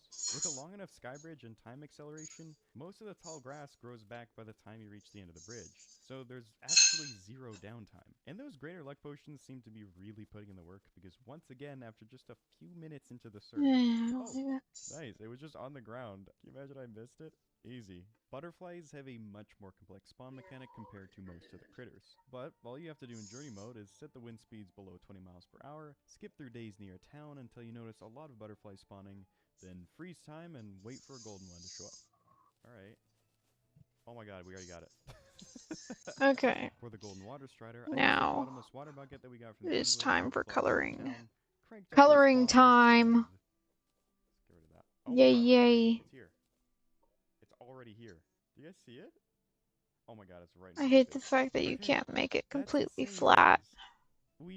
We got 12. Only one remained. And it's one that I was very much underestimating because in my bestiary video, it showed up very quickly while I was farming something else entirely. After raising the spawn rates, popping a hunter potion, and walking around our underground town, we were getting flooded with critters. Just not the right one. Okay, we already got a gold bunny. Not quite what we're after. After checking the wiki, I found that unlike most critters, town NPCs will actually reduce the spawn rate of mice. However, just below that, we can see that spawns in front of Livingwood walls are not affected by NPCs. So, the plan was to travel to our Livingwood tree, descend into the underground, and create a little farm using those natural living walls. That way, we could safely add in NPCs without preventing mice from spawning. As it states on the wiki, this doesn't directly increase our odds of spawning the critter, but it helps out indirectly by preventing enemy spawns, leaving more room on the spawn table for critters. Yeah, this is better, I think. Though it still took quite a long time, because I didn't bother to fill in the nearby caves, so we had a ton of goldfish and bunnies still spawning around us and flooding that spawn cap. About half an hour later, I finally fixed that issue, at least somewhat, and was rewarded just a couple minutes later. Oh, it's there! It glows! I didn't even know that. Okay, we got it. GG. With that, I traveled down to the underworlds and started building a platform. We have infinite water walking potions, so it's not actually for the boss fight. Instead, it's to give enemies a place to spawn so we can get the final pyramid mode exclusive item, the Cascade Yo-Yo. Only after Skeletron has been defeated, it has a 1 in 400 chance to be dropped from the various enemies in hell. If we progress to hard mode, this drop is instead replaced by the Hellfire Yo-Yo, so we need to get this now. But with 10x spawn rates and plenty of luck buffs, it was no trouble at all, and it dropped after about 5 minutes of farming. Let's go to hard mode, gamers. Okay. Easy. Now that we're in hard mode, our main goal is to reach Moonlord. So our first stop is the ocean biome to farm up some pirate maps, because we now have access to the coin gun, and when combined with an infinite stack of platinum coins, you get one of the strongest weapons in the game. There's just one problem. This item is extremely rare, and with our prayer mode loadout, I was just limping my way through this pirate invasion event. And remember, I still have to defeat this event 2 more times before I can throw in god mode. So I spent a few minutes fishing up 5 titanium crates so I could duplicate them all and get enough adamantite for a new armor set, which helped reduce the amount of time wasted on death screen. On the second attempt, I found a couple rare drops in the lucky coin and gold ring, but they're nowhere near as rare as the coin gun. It should be noted that all of the rare items from this event have a much better chance of dropping from the Dutchman. The coin gun goes from a base 1 in 4,000 drop to a 1 in 50, but considering you only see a handful of Dutchmen every event, odds are this is going to take a while. But surprisingly, at the tail end of the 4th invasion...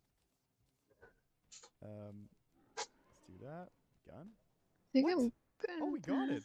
How did I not see that? I just started a new one. I just assumed we didn't get it. Let's go, dude. Okay, now, to get a true sense of how powerful this coin gun is, take a look at how fast it shreds Duke Fishron in Master Mode.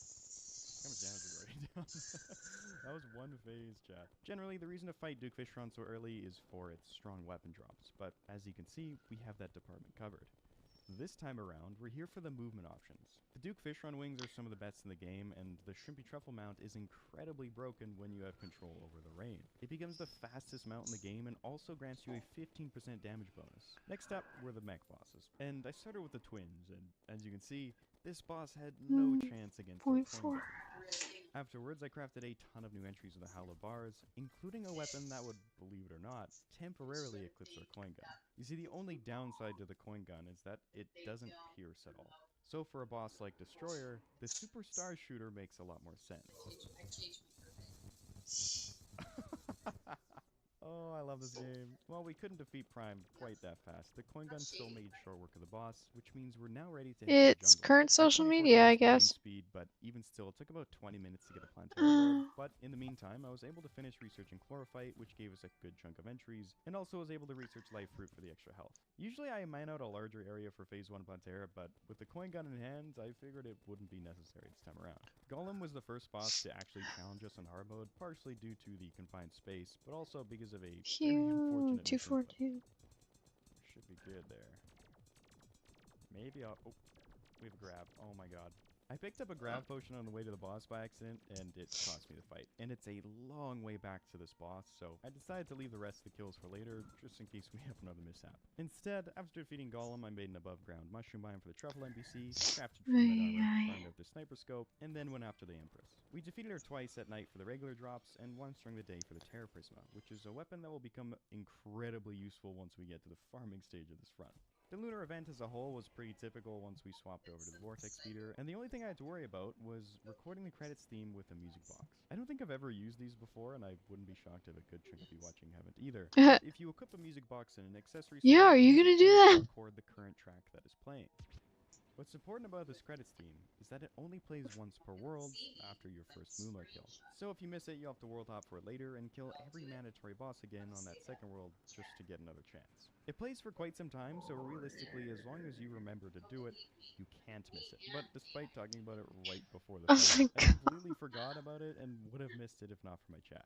Should we run it again? Oh, music, yes. I already forgot. I was about to go back into it. Yeah, there we go, music box, Journey's End. I've been recording a few of the tracks as I progressed through the game when I remembered, but there are 88 of them in total, so we still have a ton more to record later on in this run. With the infinite fragments, I was able to make infinite Moonlord summons, so we can avoid having to fight the pillars again, for now. 2 Moonlord kills later, and we now had access to infinite treasure bags and the entire Moonlord loot table. But there's a few items I was most excited about. The last Prism and Rainbow Crystal Staves are incredible weapons to use while farming, and the Celebration Mark II is a godsend for excavating your world. I then crafted all the Luminite armor sets, weapons, and tools, and with that, we've beaten the game, and we're not even 1/3 of the way to 100%. So, we gotta get going. The first thing I did after defeating Moonlord was swap over to a summoner build to make farming a little easier. But before we get to said farming, I decided to try and craft as many new items as I could with the current resources that we had.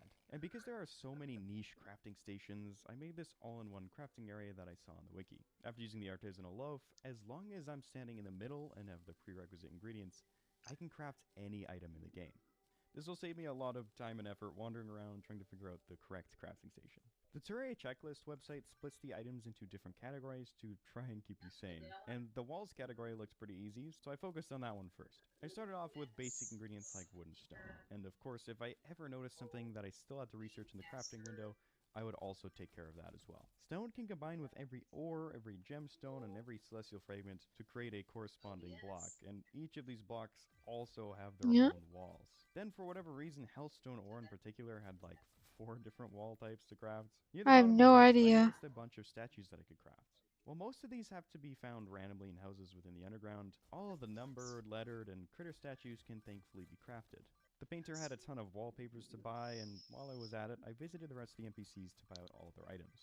Or most of them anyway. We'll have to come back for a few items that are only available during particular moon phases or events. As I was crafting more walls, I noticed a few furniture items showing up as well. So I decided to add the basic furniture ingredients to my inventory so I could start working on those. And dear God, there are a lot of furniture items. By my count, the I do craftable not furniture know. sets alone account for 766 items, or about 14% of all items in this game. So while I work through this mountain of items, consider subscribing. I've got loads of Terraria videos for you to check out, and also Yeah, an several Nvidia. 100% videos just like this one. I'm not much of a I don't builder, have an so I Nvidia. haven't crafted like any of these walls before, but man, do builders have it good. The sheer number of blocks, walls, and furniture sets in this game is astounding.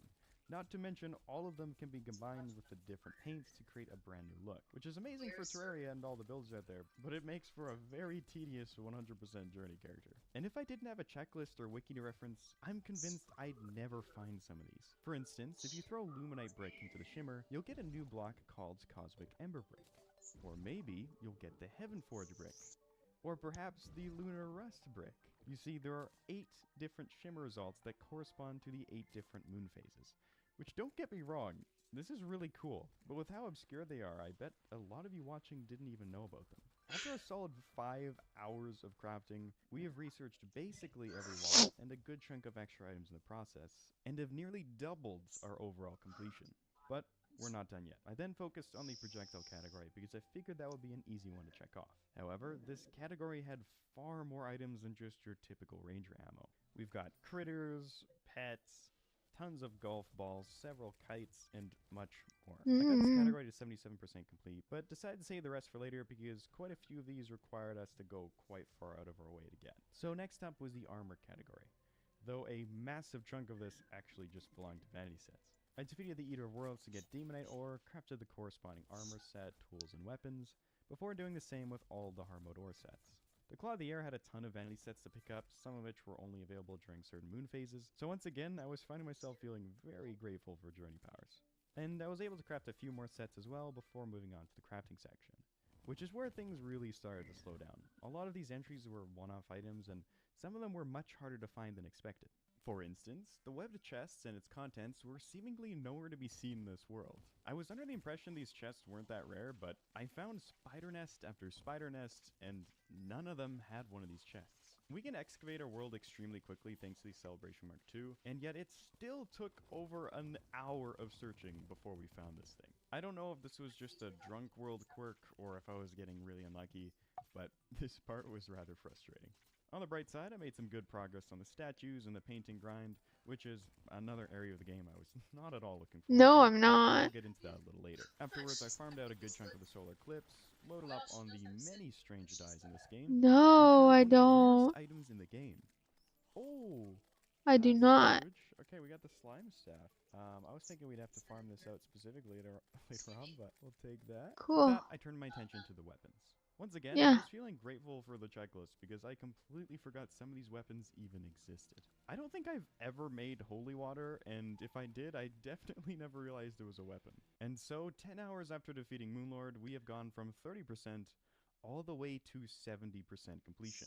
While I really liked our pace, we still have a long way to go. Next up was enemy farming. To start things off, I summoned the Pumpkin Moon, made it to wave 15 to trigger the Halloween event, and researched the goodie bags. The Unlucky Yarn and Okay, Bat Hook are the I'm two kinda rares done that I for was looking tonight, I here, think. but with infinite goodie bags, they don't exactly feel rare as we can open up the expected 150 very quickly. It took several hundred more presents than goodie bags to find everything because there are 8 different drops that are rarer than the Unlucky Yarn. But again, this only took us about a couple minutes longer to do. So in just 8 minutes, we had gained a very respectable 1.5% completion. I then decided to finish up all of the boss trophies. On the way to Moonlord, He's I gonna barely get detailed somebody out else's 20 outfit for trophies, now. as I already had 8 of the 19. I went Nothing. to the Queen Slime first, and instantly realized that I made the right call waiting until post Moonlord to farm these out, because it took 27 kills to get our first Okay, Queen Slime then. trophy. The rest of the trophies, however, are Okay. coming in really fast. Hey, there's a trophy. It is We're getting bedtime. very good luck here. Eventually, I found out that the twins drop 2 separate trophies, so I had to go back for spasmatisms. But no matter which twin I defeated first, I could only get the Retinazer trophy to drop. This is a little crazy, hey? We've done, this is my It now my is 40th bedtime. boss fight, excluding the 3 we did before this. So I drink my. Oh my god, stop giving me the Retinazer trophy. Had I tried to find out the trophy as soon as I'd reached twins, this would have taken me easily No, over an you hour for the you full entry alone. make plenty of noise. There it is. I One can of the more vouch for the annoying things fact that is you make office, lots of because noise after when every you're boss, we have to then coding. deal with pillars and Moonlord before trying again. I really want to Great. get this one early because I don't know if I can handle 50 lunar events. You could make Oh my money god. for dude, all the this is talking that you do while you're right. coding. I later realized we weren't actually done yet because I still needed the maximum pet, but a 1 in 4 is a whole lot better than a 1 in 10. And we still need to farm out the pillar enemies for banners, so it's not like we're wasting time on them yet. And thankfully, on the next attempt... Yeah, there we go, we got it. Okay, so with that, I sat at each pillar with 10x spawns until I had every banner, and then started farming Moonlord for the final boss trophy. Hey, there it is. But we're not quite done with trophies yet, because we still need the event trophies. Fortunately, event trophies are generally much easier, because the mini-bosses spawn frequently, and in this case, the trophy drop rate is way higher. After getting the trophies, I moved on because I kind of just assumed that I had every drop at this point, but sadly, this would be far from our last Frost Moon. Up next was the Martian Vents event. The Martian Saucer Trophy is the typical 10% drop rate, but again, they spawn quite frequently, so it wasn't the item that was holding us back. Instead, it was the 3 former Martian Saucer drops. The removal of these items from the Martian Saucer loot table is overall a great change, because most of the time you're looking for the weapon Yes, from good mini-boss. night. However, what's not great is that they made these drops ridiculously See you rare. tomorrow. Just a 1 in 800 chance to Yeah. drop from most of the basic enemies. So it took 17... No, I'm going to bed. I am going to bed. Maybe tomorrow I can try some of the games that I downloaded for demos.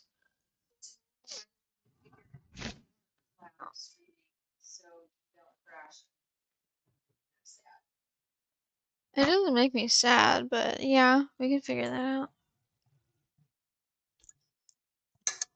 It is very frustrating. Yeah, you can figure it out tomorrow. Not my computer, it's my stream.